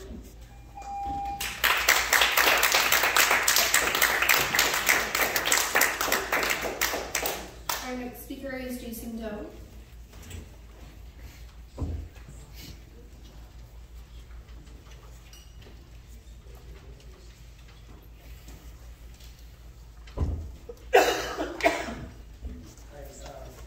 This is a very important issue. A couple months ago, I was at the, first of all, my name is Jason Doe, and I live over at 14067 Tiffany Drive, Winston, California, 1963. And so a couple months ago, I was here and presented myself about, the Cold War. It was the first military war where the high-profile incident happened between France and the Northern military. This is an extremely important incident that happened, and this is the beginning of the dismantling of our colonization of Japan, also called Indochina. So the thing was that there was contraband that I mentioned that went from China to Haifa, and then we were in the south, so we probably don't know, but the French controlled the south, and also they have allowed the north to have partial autonomy. So therefore, there was a contraband ship for China coming over, and then all of a sudden the battle broke out. That's how the first Indochina war started. Now, if you remember history, Charlie, 1945 was the end of the World War II, and then 1946 was the beginning of the first Indochina war, right? So we must think that there's a reason why it happened. So it's between Ho Chi Minh and Vietnam right at the beginning of Haifa. So once that happened, the French fought the Vietnam, and then for 9 years, from 1939, from 1946 to 1954, they fought it until the battle of Dien Bien Phu. So the last battle of Dien Bien Phu is the one that won. Big Fool is in the north. So obviously they celebrate the winning against the French.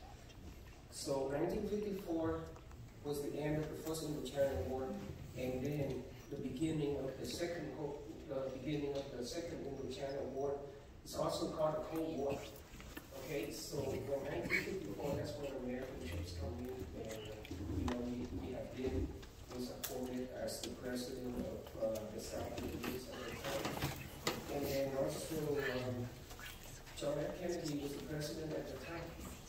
So we're supposed to have the popular election between the North and the South, and we want to reunify both the North and the South as a democratic nation, not a communist. If I'm not right, then somebody else will fix me, but I'm pretty sure that was the reason. But anyway, because of that, we Thank you.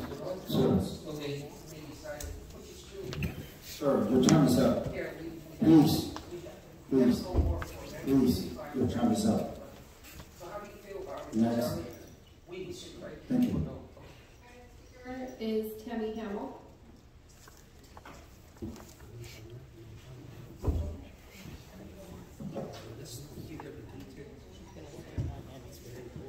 Tammy Hamill, Westminster resident. Probably goes without saying, she's still dumb. She missed 3 votes. Gone again for oral communications. She can't take it. She does not have intelligence. She only wants to be here for her own self-serving agenda. And for her to talk about the code of conduct kind of blew my mind. I mean, I actually looked it up this week, the City of Westminster's code of conduct. I did not find one line in there that she has not violated. I highlighted them, every single one of them. She's violated every single thing in the code of conduct. I'm surprised she even knew you had one. Did she sign it? I mean, did she read it? I don't think she understood it, because everything she does in these meetings and online on her social media is a violation of that code of conduct. Last Friday was the end-all be-all of the Amy Show, which is what she's turning this into. That's what she wants it to be. She wants the attention, she wants the credit, she's doing nothing useful.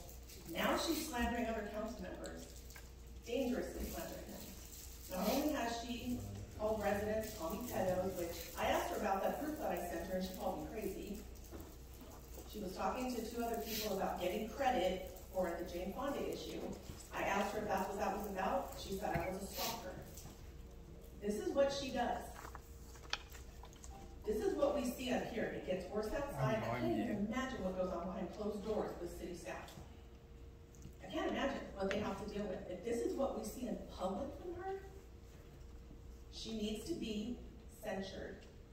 We might have to explain it to her that it's not censored.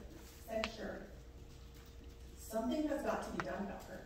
She's the unfortunate representative of my district.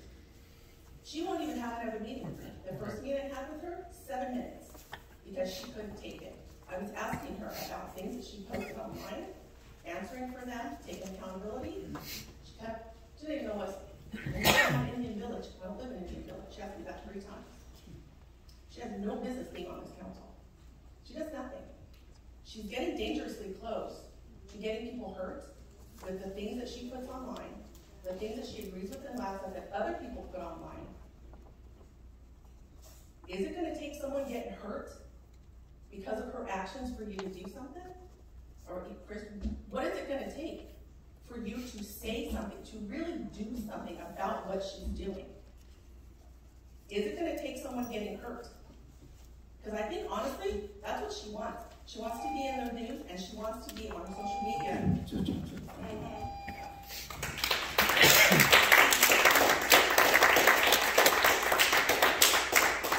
Our next speaker is John Gentile.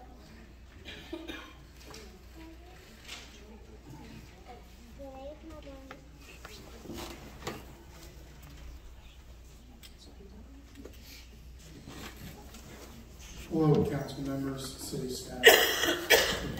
Before coming to this meeting today, I had one of my customers ask me if I was going to the comedy show today, referring to the city council meeting. Out of respect for the city, I just turned and walked away. I can understand the humor in what he said, but I have lived in the city for 54 years, and what I see now is the demise of our once all-American city. Instead of talking about our underpaid police and fire department, crime, homelessness, and business closures, we gather here to support Carlos Manzo. Carlos, on behalf of the overwhelming voters of District 1, we stand by you and support all that you have done for our city. I will end by saying something I swore I would never say. To the 21 voters who chose to sit at home and not vote, this is what happens. God bless our city's future.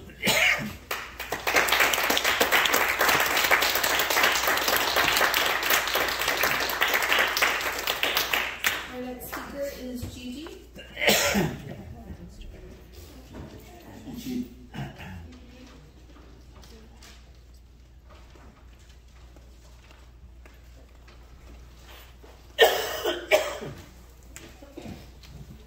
Kính thưa ông thị trưởng và các nghị viên, tôi tên là Gigi. Ngày hôm nay tôi đến đây để tôi nói chuyện với bà nghị Emmy. Miệng bà thì lúc nào cũng nói vì cộng đồng không ạ. Thật sự bà chỉ làm vì mình muốn để lấy điểm thôi, để sửa soạn ra đi tranh cử với gì, phải không bà? Bà qua Mỹ đã gần 40 năm rồi, đúng không? Bà đã làm được cái gì cho cộng đồng đây? Bao nhiêu năm qua, bây giờ bà mới vào thành phố có bao nhiêu mà sau bao nhiêu lần bà tranh cử thua mà bà lại muốn trở thành một ngôi sao sáng chói một cách nhanh chóng. Bà đi giành điểm để cho buổi họp thứ 6 vừa qua. Bà học hỏi nhân viên thành phố tại sao không có tên bà trong cái bản báo cáo. Bà có 3 người nghị viên đồng ý cho buổi họp khẩn không? Bà gọi cho bà có thị trưởng Kim Ly mà bà ta cũng chưa đồng ý nữa. Mà nếu có 3 người đồng ý thì tên của bà cũng vẫn không có trong bản báo cáo. Vì bà phó thị trưởng Kim Ly đưa nghị trình đó ra với ông thị trưởng rồi bà. Thật là tội nghiệp cho bà. Vì không có kinh nghiệm sinh hoạt trong cộng đồng, bà đi theo một nhóm người được gọi là cố vấn nhưng không có chút tự tin nào trong cộng đồng hết.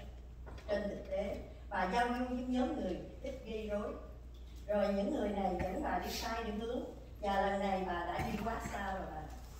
Bà phát hiện ra những câu chuyện kêu gào về những vấn đề nhỏ nhặt để biến thành những cáo buộc lớn, để phải lôi kéo cảnh sát vào. Đất nước này có luật pháp và trật tự mà. Chỉ vì bà la hét và bị lạm dụng, bắt nạt và quấy rối, điều đó không có nghĩa là thật sự bà bị lạm dụng.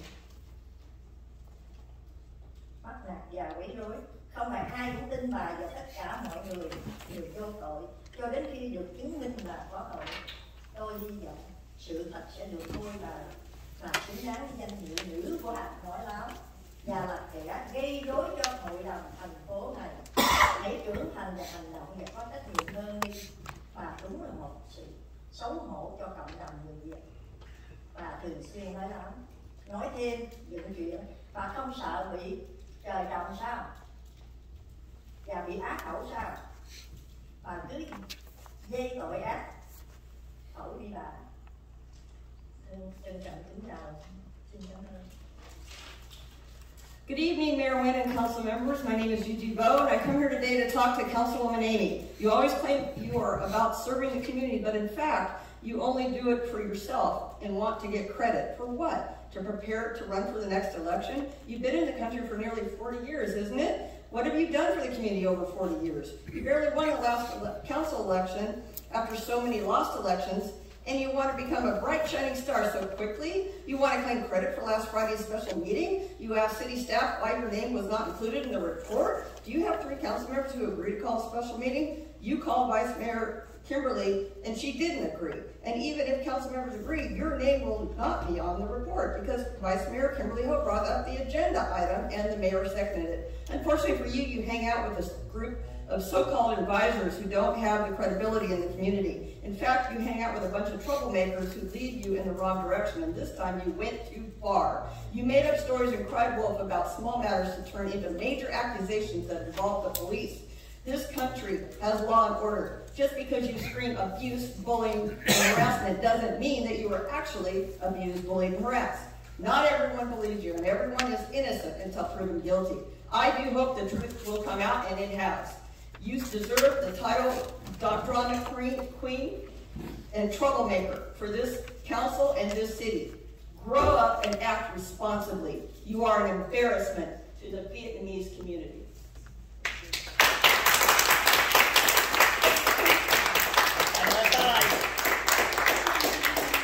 Our next speaker is Kai Dao.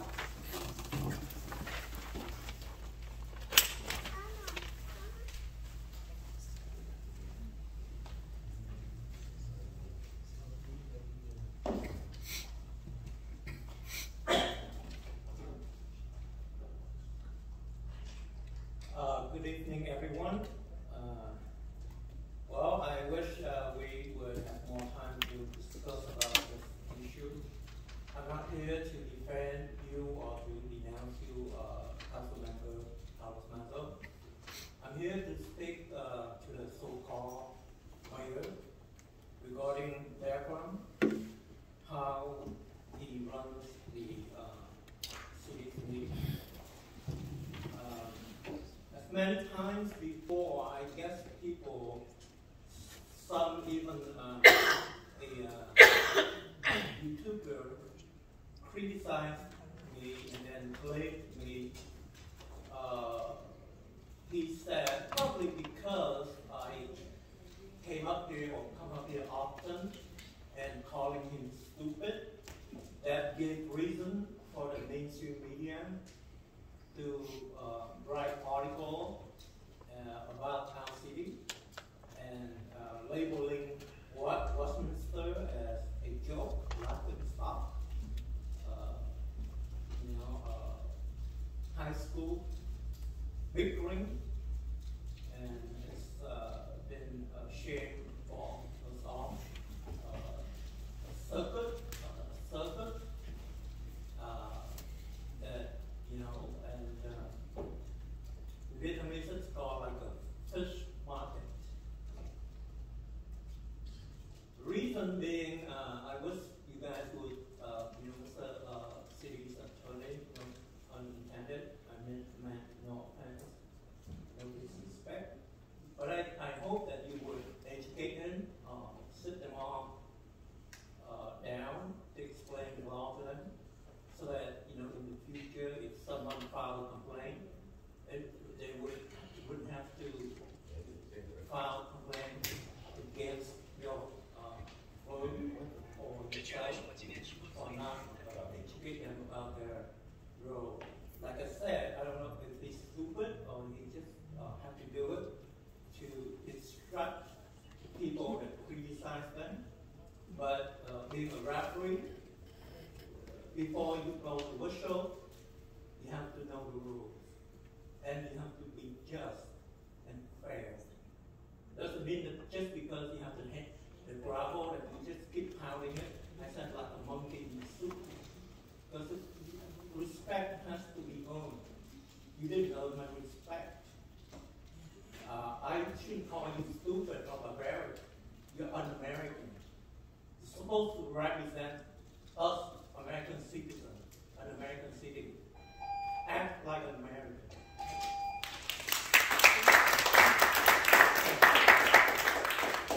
Our next speaker is Wei Donetta.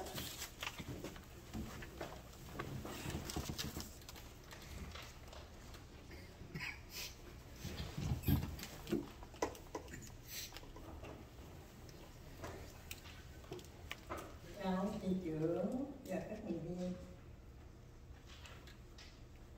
Bữa nay tôi lên đây để nói chuyện với bà Amy.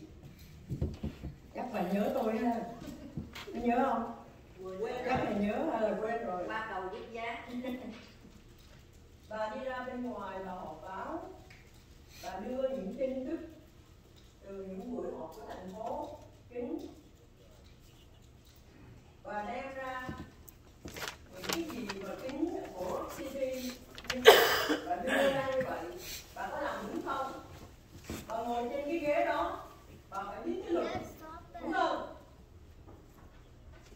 Bà nói xấu những member, bà nói xấu những cái member ở trong này, trong city. Tôi thấy những hành động cư xử của bà trong những buổi họp thật là bất lịch sự, chuyên môn dành nói và nói ác tiếng người khác. Tôi nhớ có một buổi họp mà ông thị trưởng vắng mặt và ông phó thị trưởng Nam Quang điều khiển. Bà đã ngang nhiên chửi những người lên tiếng phản đối bà, mặc cho ông Nam Quang không cho nói. Bà đâu có nể ai đâu. Bà có biết bà là cái gì? Ông thị trưởng đã một vài lần cấm không cho bà nói, vì bà lì lợm, nói ác tiếng người khác, mặc cho ông thị trưởng bỏ búa. Rồi bà nói là người ta bịt miệng bà. Đó là tư cách của một nghị viên đó sao? Mà bây giờ bà chỉ trích ông nghị viên Menzo là đừng bịa đặt chuyện và nói đó. Có bằng chứng đàng hoàng. Cảm ơn tất cả mọi người.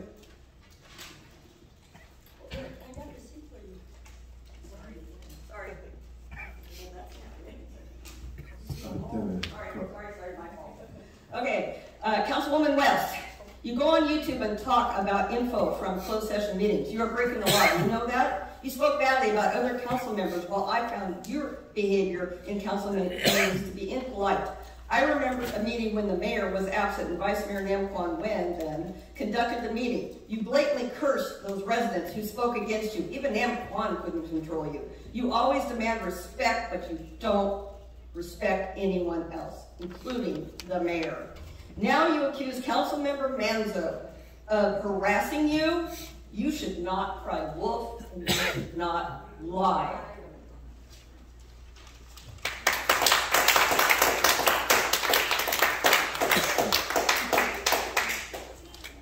Our next speaker is Nat Lynn.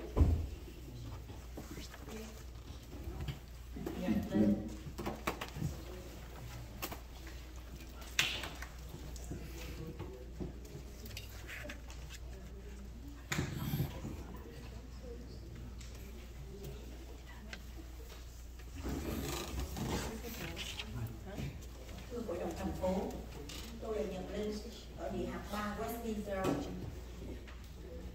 Sau cái cuộc họp của Hội đồng thành phố ngày 3 tháng 5 vừa rồi, tôi rất là phẫn uất khi mà bà nghị Amy Van West, bà bắt tay với ông Ngô Kỷ là một người chuyên bịa chuyện, phá rối cộng đồng và cái đám YouTuber thân cận.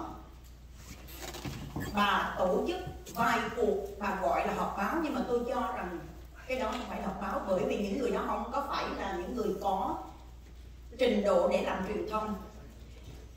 Bà tố cáo sai sự thật về ông Menzo. Bà muốn gây tiếng xấu cho ông Menzo ở trong cộng đồng người Việt Nam. Bởi vì tháng 11 này là ông Menzo với bà phó thị trưởng Kim Đồ sẽ ứng cử trở lại, theo tôi biết. Bà muốn bôi nhọ và bà kêu gọi những cái người ở trong cộng đồng này, có ai muốn ứng cử ở địa hạt 2, địa hạt 3 liên lạc với bà sẽ support. Bà như Ngô Kỷ support, bà có ý đồ rất là tồi tệ và độc ác. Tôi xem đi xem lại cái clip, ông Menzo rất là đứng đắn đàng hoàng, nhưng mà bà quá đáng.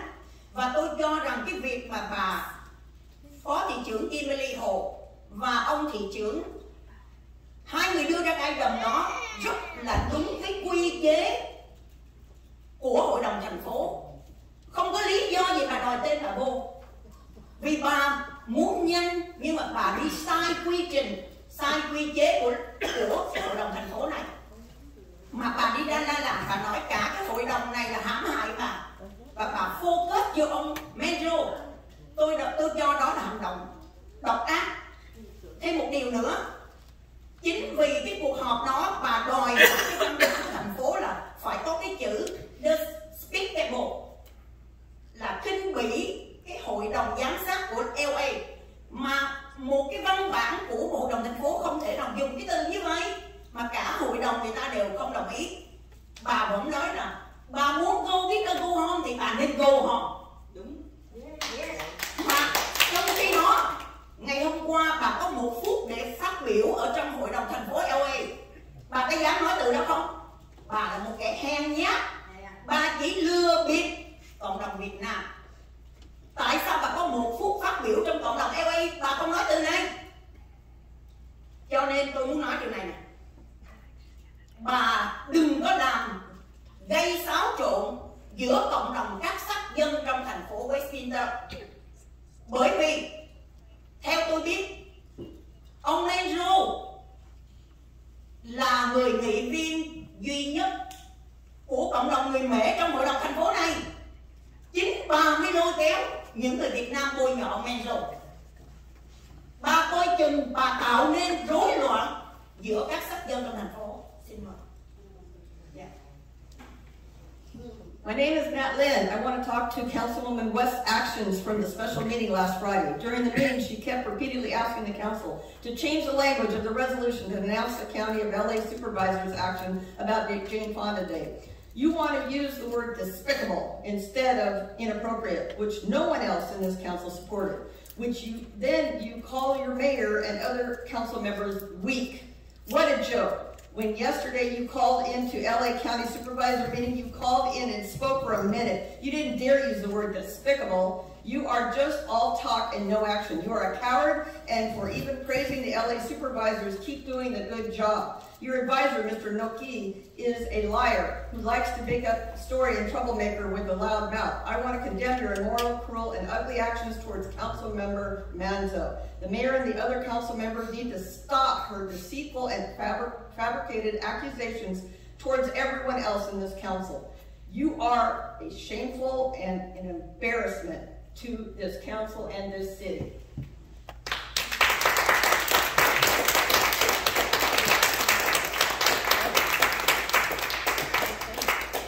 Our final speaker is Terry Raines. Oh, there we go.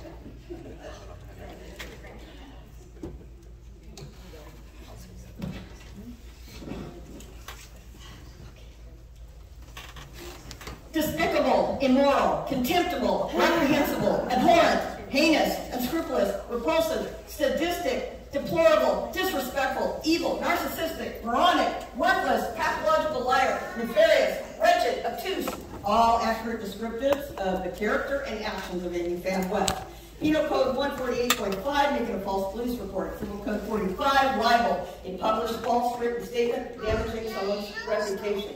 Civil Code 46, slander, making a false spoken statement damaging a person's reputation. Penal Code 118, perjury, knowingly providing false testimony, all laws purportedly violated by Amy Van West. Amy Van West, aka the narcissistic twat waffle, filed a bullshit police report against Councilman Manzo last Friday, forcing our police department to conduct an investigation over the weekend. Per the police report, the investigation concluded finding no basis or evidence that Councilman Manzo committed any crime.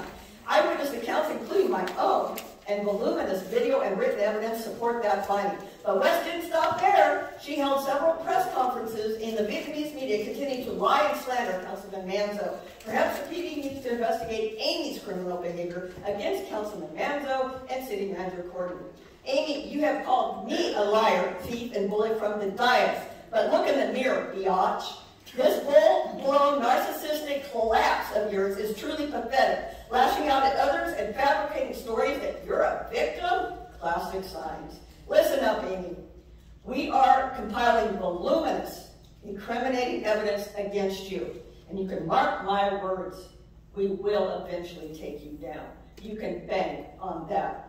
Council, this is effing serious. You can't just sit there and do nothing while this woman destroys each and every one of you and our city. You must stand up to the madness. It's time for this council and this community to come together, to take swift, formal, against this malignant cancer in our city, Amy Fan West. Censor Amy Fan West. Recall Amy Fan West. Censor Amy Fan West. Recall Amy Fan West. Censor Amy Fan West. Recall Amy Fan West. This is a plea to this community to wake up and this council. Thank you very much.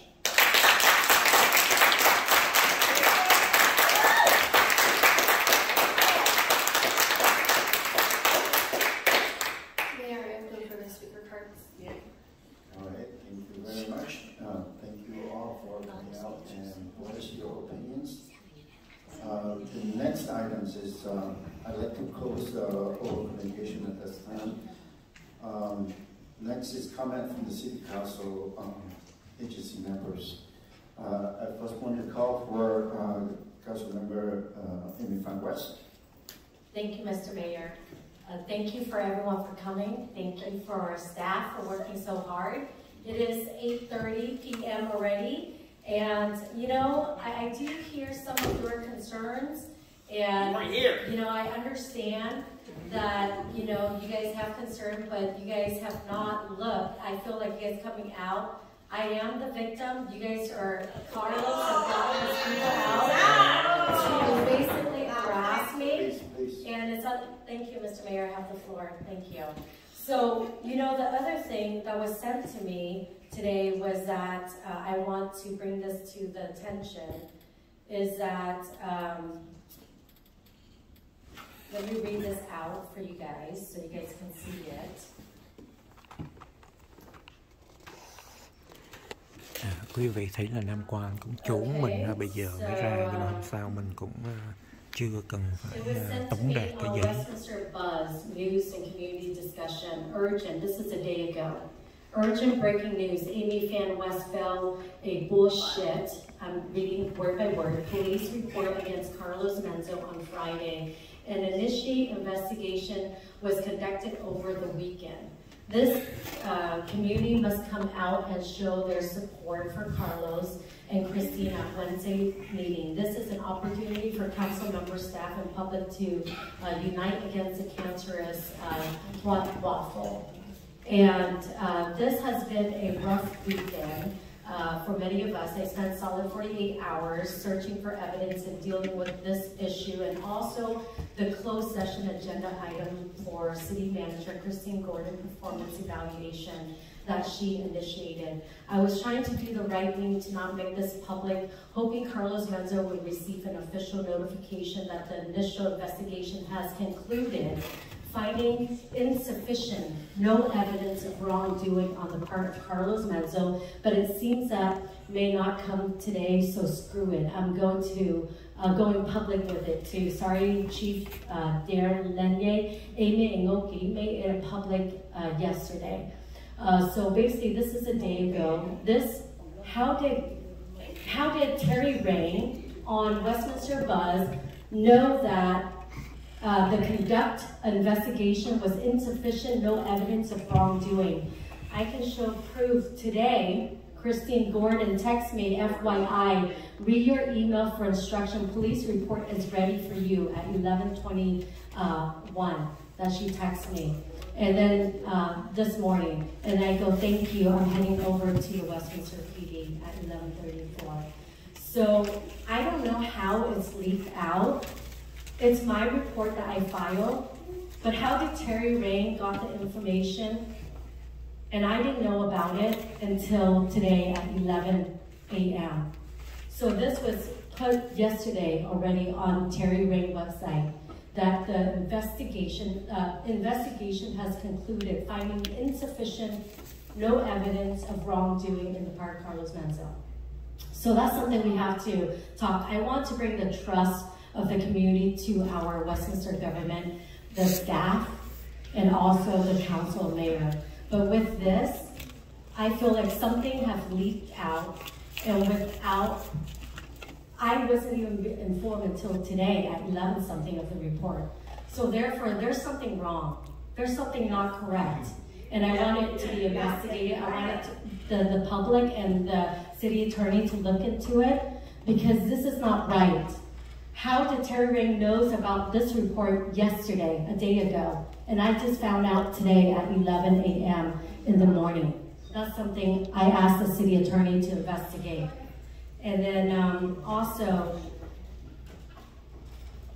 you know, for the closed session today, I just want to let you know, it says on the 4 o'clock meeting that the council meeting, of course, the litigation, right, of the council.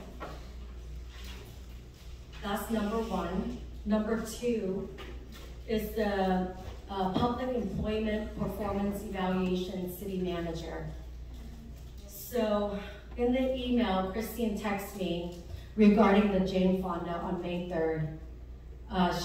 I asked her to call me that morning at 9:37 a.m. She called, we talked. And then I told her, you know what, I don't see my name on this agenda that was public the night before. I was bummed. I was the one who called for a closed session meeting. And I asked her over the phone call, was I the one that called and initiated that meeting? She said yes. I go to Charlie. She said, no, you did, Amy. And I go, okay, so if that's the case, why my name is not on this agenda item? And with your recommendation, because I asked you, how can I get this closed session to happen? She said you have to get 3 as a council member. As a mayor, he can call for a special meeting. So for me, I go, okay, fine, I'll call Carrie and ask her if she can be on this second for me. And then with the advice of the city manager, so the look it won't violate the Brown Act, that she said she recommends she call the mayor. I go, absolutely correct. For the look of the Brown Act violation, you should call, as your recommendation, you should call the mayor. So she called the mayor. The mayor, she said she informed the mayor that, yes, Councilwoman asked for this special meeting, and would you be okay? The mayor said yes. And so therefore we have the quorum of 3 for a call for a special meeting. So therefore, I asked her, you know, would you consider putting me on the agenda to make it right? And she said, let me think about it. And then I go, absolutely, think about it. For me, I could have said, you just proved to me that you said I'm the one who called for the special meeting. Why do you have to think about it, right? I have every right to do that. But for me, I do not micromanage my staff. I want them to do the right thing. I want them to have the opportunity to do so. So she said, I'll get back to you. I said, absolutely, not a problem at all. So she texted me at 11:01 a.m. It will be a verbal acknowledgement tonight, which is May 3rd, at the dais that you are in fact initiate the special meeting. I have also agendized myself on May 8th, which is today, the closed session agenda. So all of us and the council member can discuss this situation in detail, is the agenda situation in detail. So on the agenda of closed session today, may I finish, Mr. Mayor? That is this employee public evaluation. Please, can I stop you for a minute? Yeah. Because I believe that the city attorney intervened. Just want to be careful that we're not saying. I am not, absolutely. In closed session. Absolutely, Mr. City Attorney, I understand the conflict of interest there. We don't disclose anything that we discuss in the closed session. But what I'm saying is right here, it doesn't line up. If it's really employment performance, then we do the employment performance, Christine. But we didn't do that today in closed session. And it is misleading for the public to come out thinking that we are going to fire Christine. I like working with Christine. I haven't had a problem. She's been amazing. She has followed through with everything. She's worked hard to keep the staff up and running, and I appreciate that. So what I'm saying is that it come across, employment performance, city manager, it's a misleading, but we didn't even discuss about that. And I'm no lawyer. I'm no lawyer, but as any lawyer out there see this, can see a misleading with this text message as well. I have also agendized myself a May 8th closed session agenda so that all of us council members can discuss this situation in detail. So I want the public, I want the community to make that decision for yourself. I am here to do what's right, to serve you. I want you guys to trust our government. I want us to continue to do what's right for the people in the city of Westminster. But there are questions that I'm asking, and I think everyone should be. So with that in mind, I know Mother's Day is coming up. On a lighter note, and as a mother myself, 3 boys, I understand there's no blueprint of raising children. And I know that as mothers, we work hard day and night, and we hold our family together. And we are the fortress that our family comes together because we allow our children, we impart wisdom, we impart love, compassion, and caring and respect to one another. So therefore, I appreciate all the mothers out there because I myself am a mother and I understand that. So I want to wish all the mothers out there a happy Mother's Day. And I also want to publicly wish my mom a happy Mother's Day as well, as she teach me what sacrificial means, teach me to be respectful and to always fight for what is right. And so therefore, my mom is a great example to me to be a mother, to be strong, but also she was pregnant, 8 months pregnant. I'm almost done, Mr. Mayor. May I finish with Mother's Day? She's 8 months pregnant when she escaped on the fishing boat. She was brave and courageous, and so therefore I will continue to fight for what's right, even though if I'm the only one standing. So thank you so much. God bless you guys. God bless your family, and have a great weekend. Thank you. All right, I must ask City Attorney because she addressed and she also mentioned that she asked you to investigate. I want to make sure that is it a standing item that you need to look into, or you have any rebuttal on that?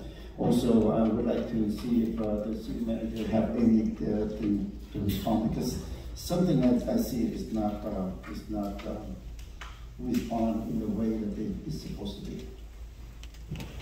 So first for the city attorney. With respect to the request for an investigation, that's something that I would look in, not here publicly, but I will look into that. And if there's something that needs to be done, it will be done. City attorney, city manager, do you have anything to say?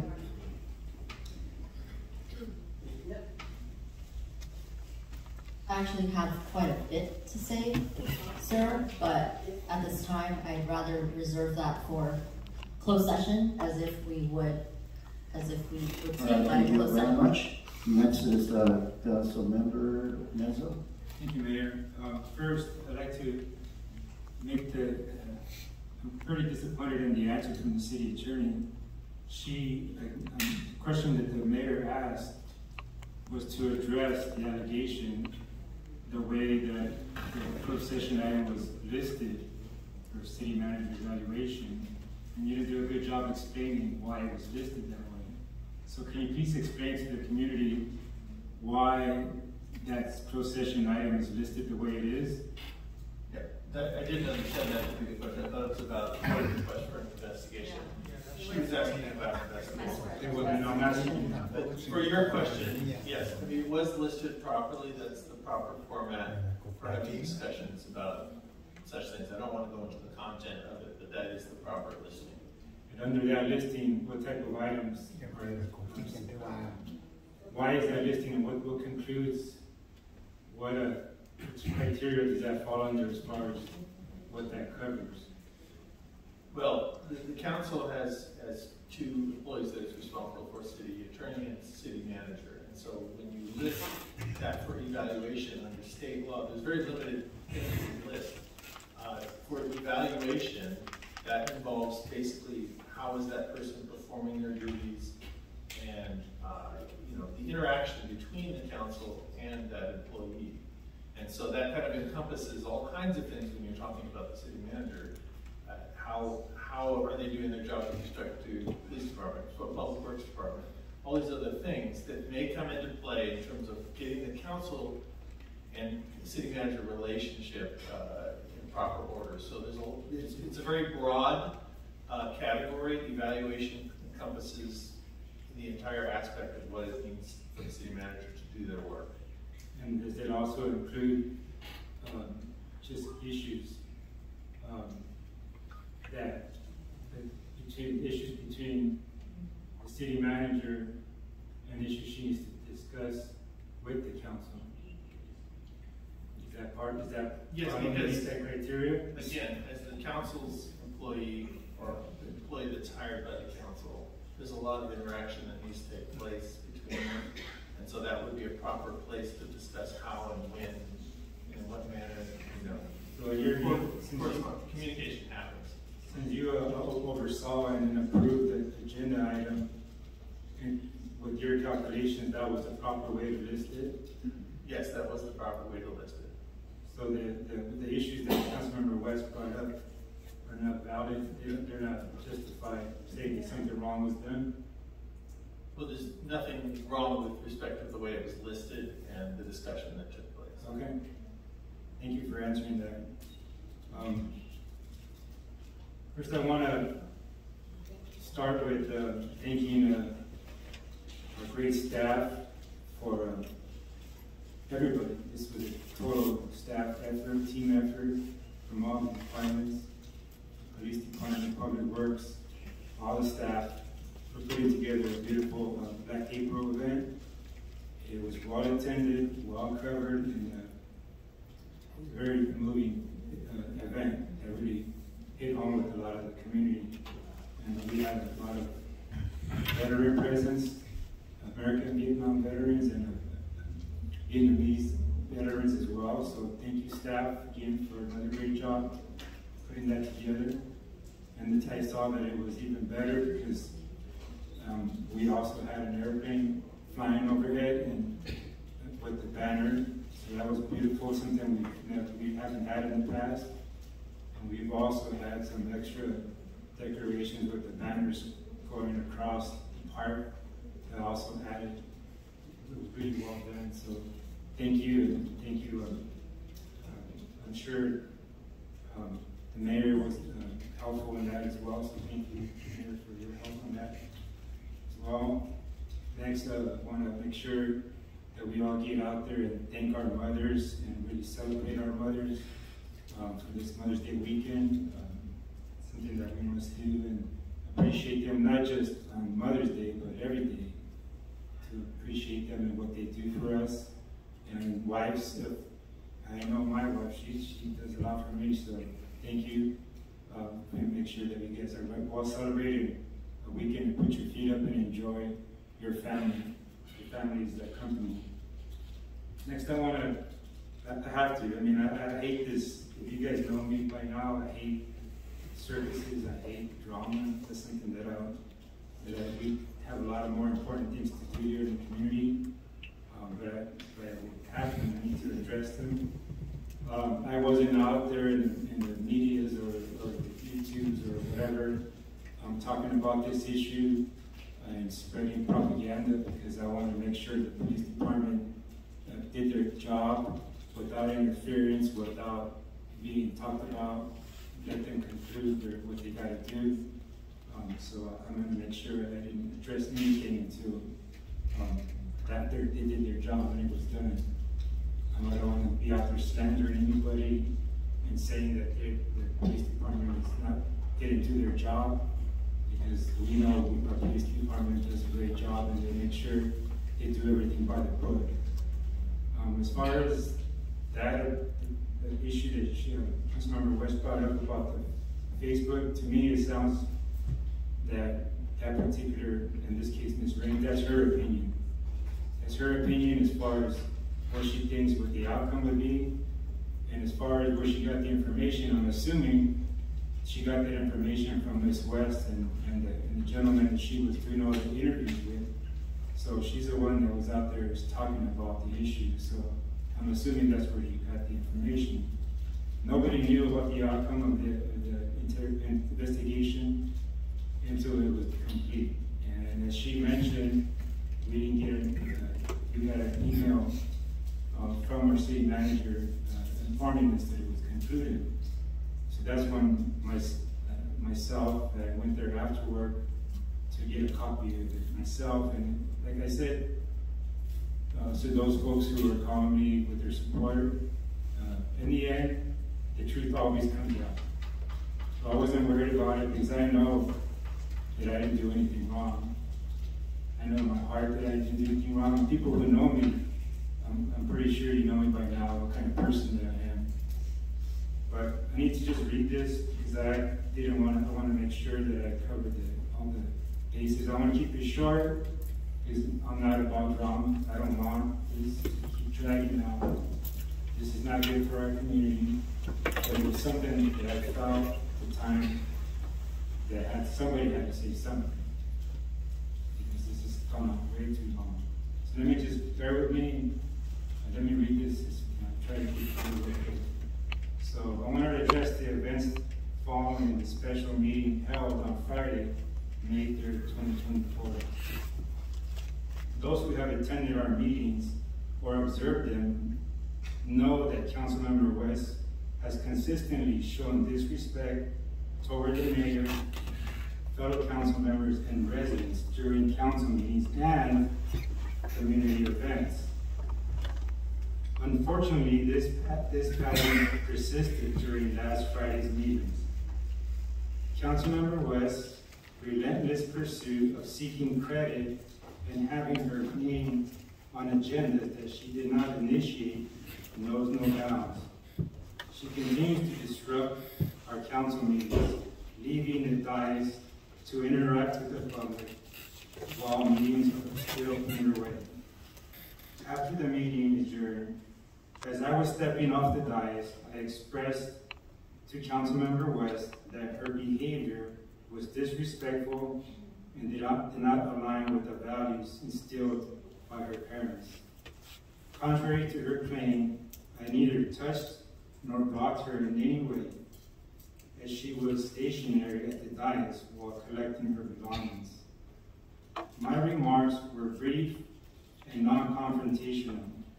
I proceeded to the back conference room, retrieved my agenda packet, and promptly left the building.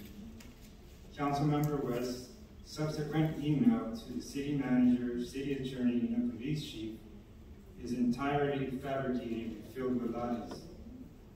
There are witnesses and video evidence to attest to the truth of the events. The conduct displayed by Councilmember West is reprehensible, disgraceful, and unbecoming of an elected official. It is incumbent upon this council to address such behavior promptly.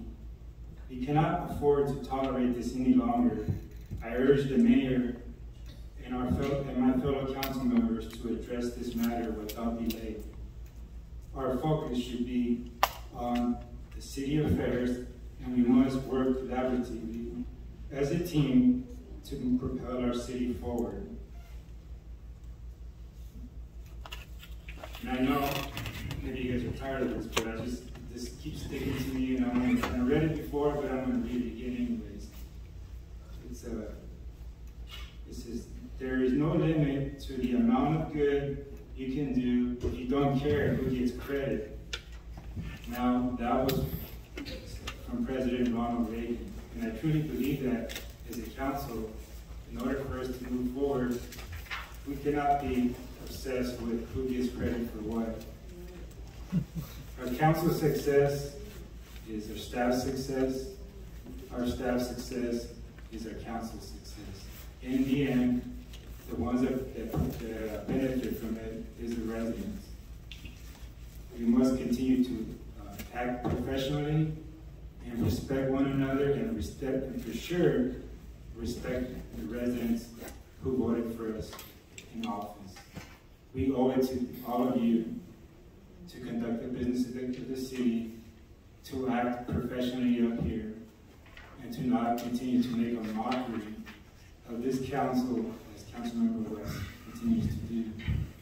So please, I ask the mayor and the council, please, we need to address this. This needs to stop. All the evidence that the police department, the police report shows and it's not a bunch of fabricated lies as Councilmember West was out there. Ironically, I heard that Councilmember West had issues with when we had our study session, we had the SWOT analysis, that somebody, it's anonymous means you don't know who it is. On there, one of the negatives affecting our community was, I forgot exactly how it was worded, but basically it was commotion in the Vietnamese media. And Councilmember West, you just justified this week what whoever wrote that meant, what they were talking about. Getting out there and causing all this undue and very unnecessary drama in our community that's hurting and taking away the focus that we should be concentrating in. So I just want to make sure we put this behind us and move forward. Thank you. Thank you.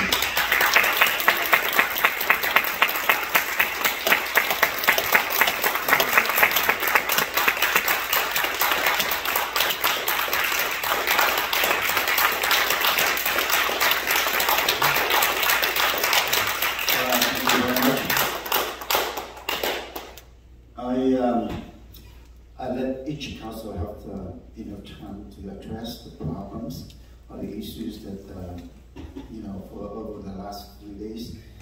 But I would say that you can make a statement, but please don't discuss about the item because it's not agendized for the meeting. But you are welcome to state the fact. But I don't invite any others to rebut or discuss about it deeply into it. And now I would like to invite the Vice Mayor. Gosh, I really didn't plan on speaking about, I tried to forget what happened after that special meeting. But how can one forget? Because it was in the media, and if I West went on YouTube, I received at least three different YouTube, from 3 different YouTubers, and I have not had time to watch.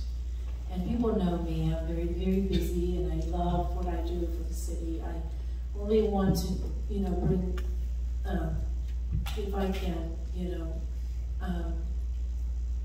do good work here, then, of course I continue. But I feel like what happened really is number one, what came to mind is just the amount of money that we have spent, starting with a special meeting.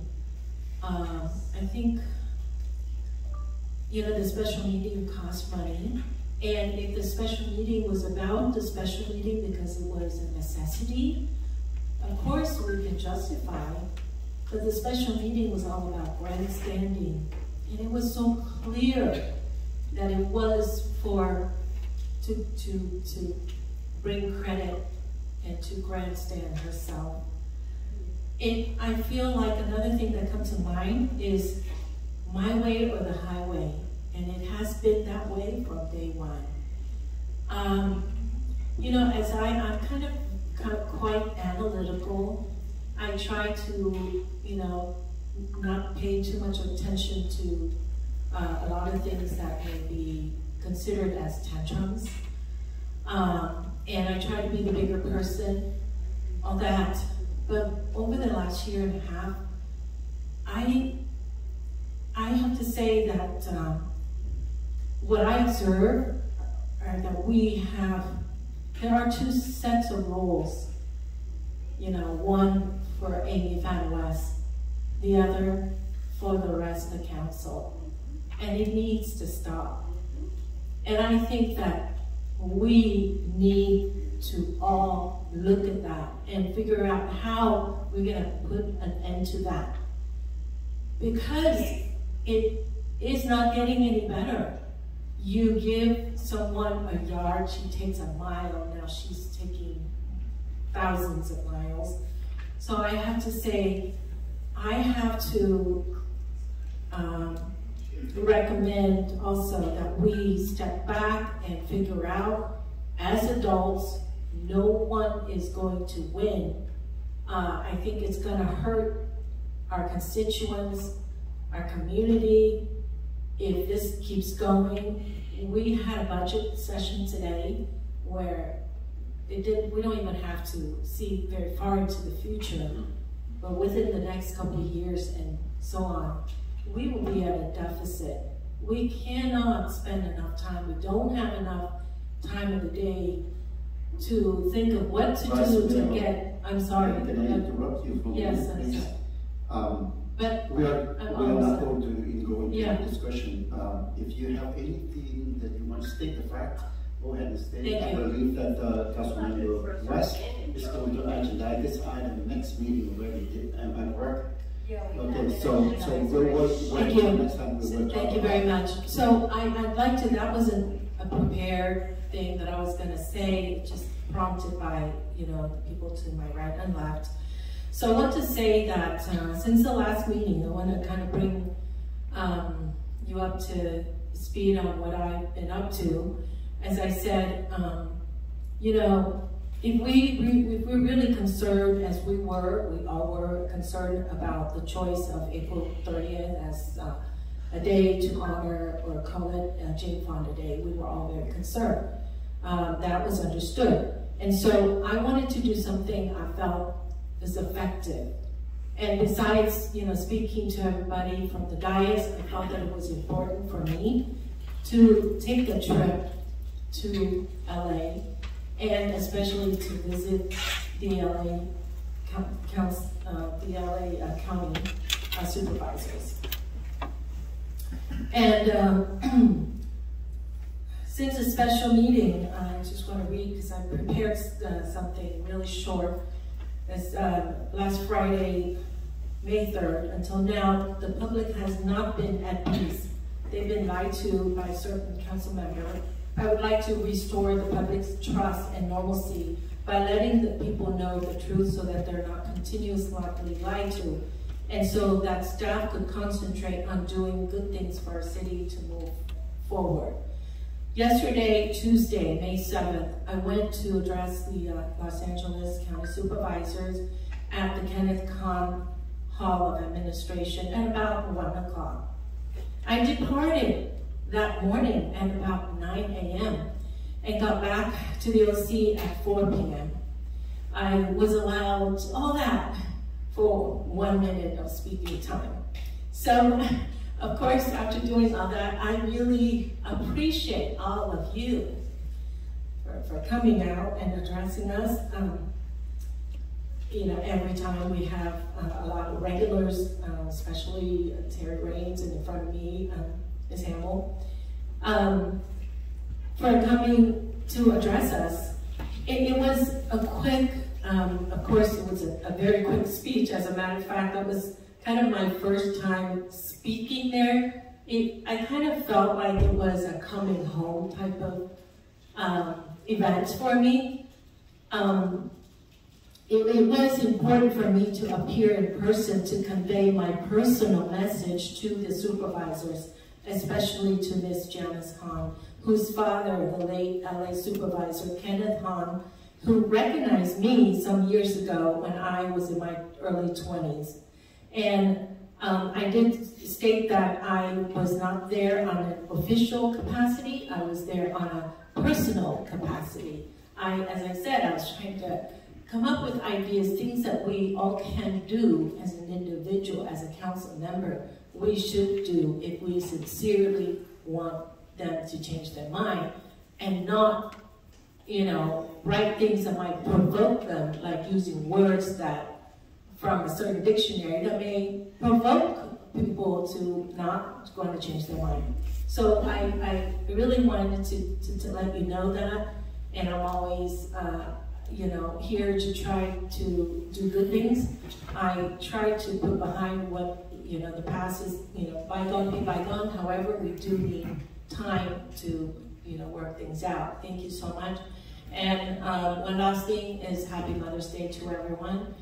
This weekend I will spend the time going on a train trip with my mother. So it'll be the first time. We wanted to do this a couple weeks ago, but the train was out of commission because of the rain. And so now it's back in operation. So I'm very excited, and Happy Mother's Day to all of you. Thank you. Thank you very much.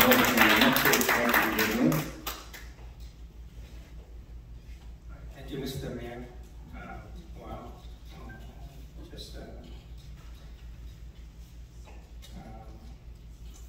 First of all, I would like to thank the staff and our PD working tirelessly to put up to make the April 30th event an unsuccessful event. And second thing I want to report to everyone about the trip that I went to Sacramento that I don't have the chance to report last time because I got food poisoning and couldn't attend the city meeting. All right. At the conference up there in Sacramento, we got a very good news that I want to share. I believe that when I watched the city council meeting at home via YouTube, and was Kimberly already said a lot of things about it. But the good news that I want to share is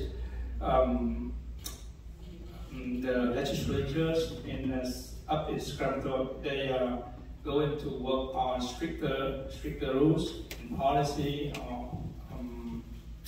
and laws to prevent shoplifting and a lot more. So I think with if they pass the rules or the laws, then our enforcement going to have a lot of tools in your toolbox to keep the city safe. One more thing is I want to talk about the homeless thing. Let me see. Cal City is still working on, still lobbying for the $3 billion budget. Annually to help to resolve the homeless issue, and we still supporting that. At the meeting, they share their ideas about how to resolve the homelessness in the cities. And one of the ideas is they turn the parking lots, the public parking lots, into a place so the homeless people going to park their RV there overnight, because at night, we don't use the parking. So I don't know if that's an option for us. And they came up with a very tiny homes with less money, so the city or counties can help the one with less money to buy it. So we can decrease the homeless population in our cities. So that's what I want to share with you guys. And in regards of the incident that we have last special meeting, I actually have not had a chance to read the report yet.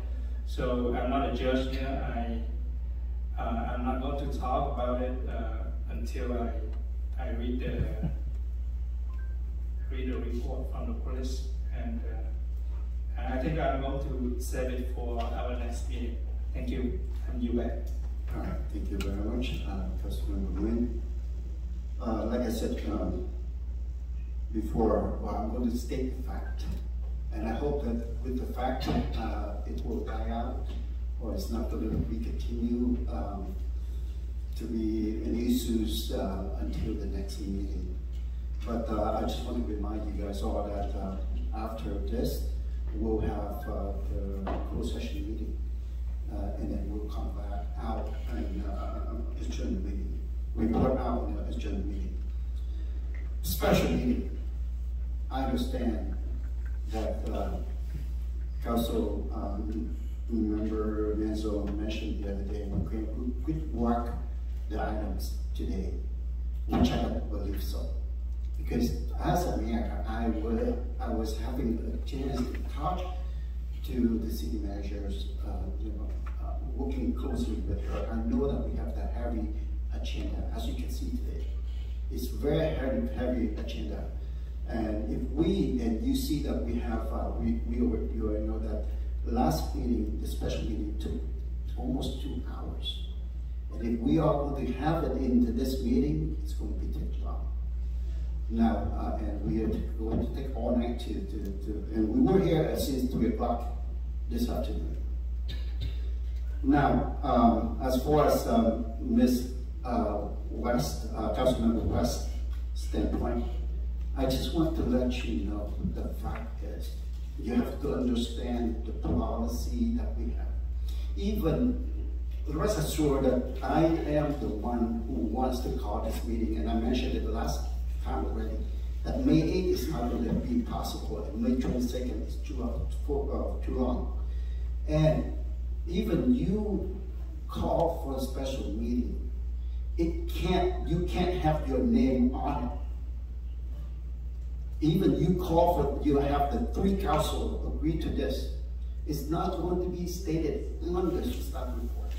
The staff report is you have to take it 2 steps. 1 step is call for the items. The item has to have the second person to second it in order for staff to come up with the staff report. And you understand the staff report only to have the first and the second. For those people who are calling for a special meeting, the name is not there. My name is there just because I was the second for the item. My name wasn't there because of the special meeting, but I do call for a special meeting on that day. So please understand there are 2 separate issues. That way we don't mix up between the 2. I want to thank staff for working hard. I know that there are many things that staff, we had put on their plates and they have to carry it with them. And I understand sometimes too much for you, especially for community and development, not community development, but park and recreation. I know that you plan a lot of things for the community here, and I appreciate for that. Talking about April 30th, I know you've been working hard, and I have a chance to work with you and your team, and I appreciate that the outcome. Like Councilmember Manzo said, it was great that people appreciate your work. And of course, for public works, of course, for PDs and for the ACM and CM. I would like to thank you for all of your effort today. Last, for those of you who still have your mom, please pay attention and celebrate the holidays with them. For me, I know that when I was sworn in as a council member, my mom was here with me. But she no longer with me at this time. So I don't have a chance like some of you have, but please take that moment and thanks them for what they do for you for your life. With that, I would like to recess for closed session. And you are welcome to stay, and we will have to report out, and then we'll adjourn the meeting. So, Council recess for a closed session.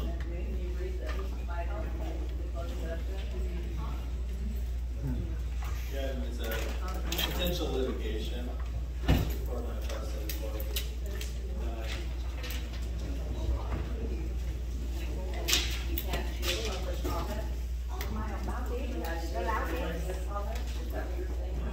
Yeah, it was announced before public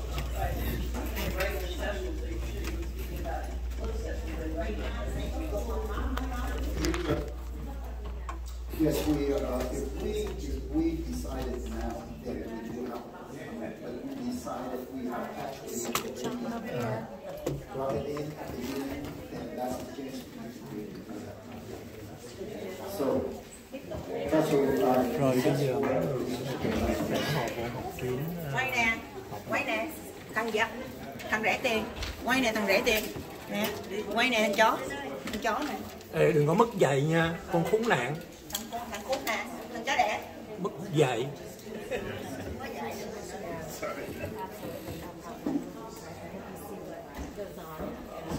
Rồi mình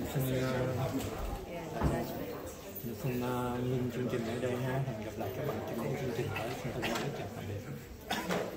Cuộc đại chiến của thành phố Westminster vụ dân phân Hoa Đà đã khác rồi, nhưng mà cuối cùng đó thì thấy nữ tướng Nhật Linh xuống gặp tổng thống Mosa, anh Khải Đào chửi anh Khải Đào, tổng thống thủ tướng Mosa anh Khải Đào chửi là không, cái đó là mất dạy trước, Jimmy đồng ý không? Mình lịch sự. Chị xuống chị chửi thủ tướng Khải Đào chứ. Giống như Jimmy thấy Jimmy quay anh cũng quay là Jimmy rất là bình thường, đúng không? Còn chuyện thích hay không là chuyện của bà, chứ bà mất mới với bà chửi người ta. Nữ tướng Nhật Linh xuống ngay chỗ anh Khải Đào. Mọi rỡ mất dạy nó quen rồi, cán bộ tuyên truyền gái mà, cộng sản nó vậy đó Jimmy. Chị xuống ngay chỗ thủ tướng Khải Đào ngồi chửi mất dạy, anh chửi là mất dạy. Lúc đó thủ tướng mới quay lại quất lại nữ tướng Nhật Linh rồi. Không, anh không có chửi cái đó, anh nói lên sự thật là anh mới hỏi Jimmy có mất dạy hay không. Đúng không? Anh nói đúng hay anh nói sai? Không, chị thấy chị tấn công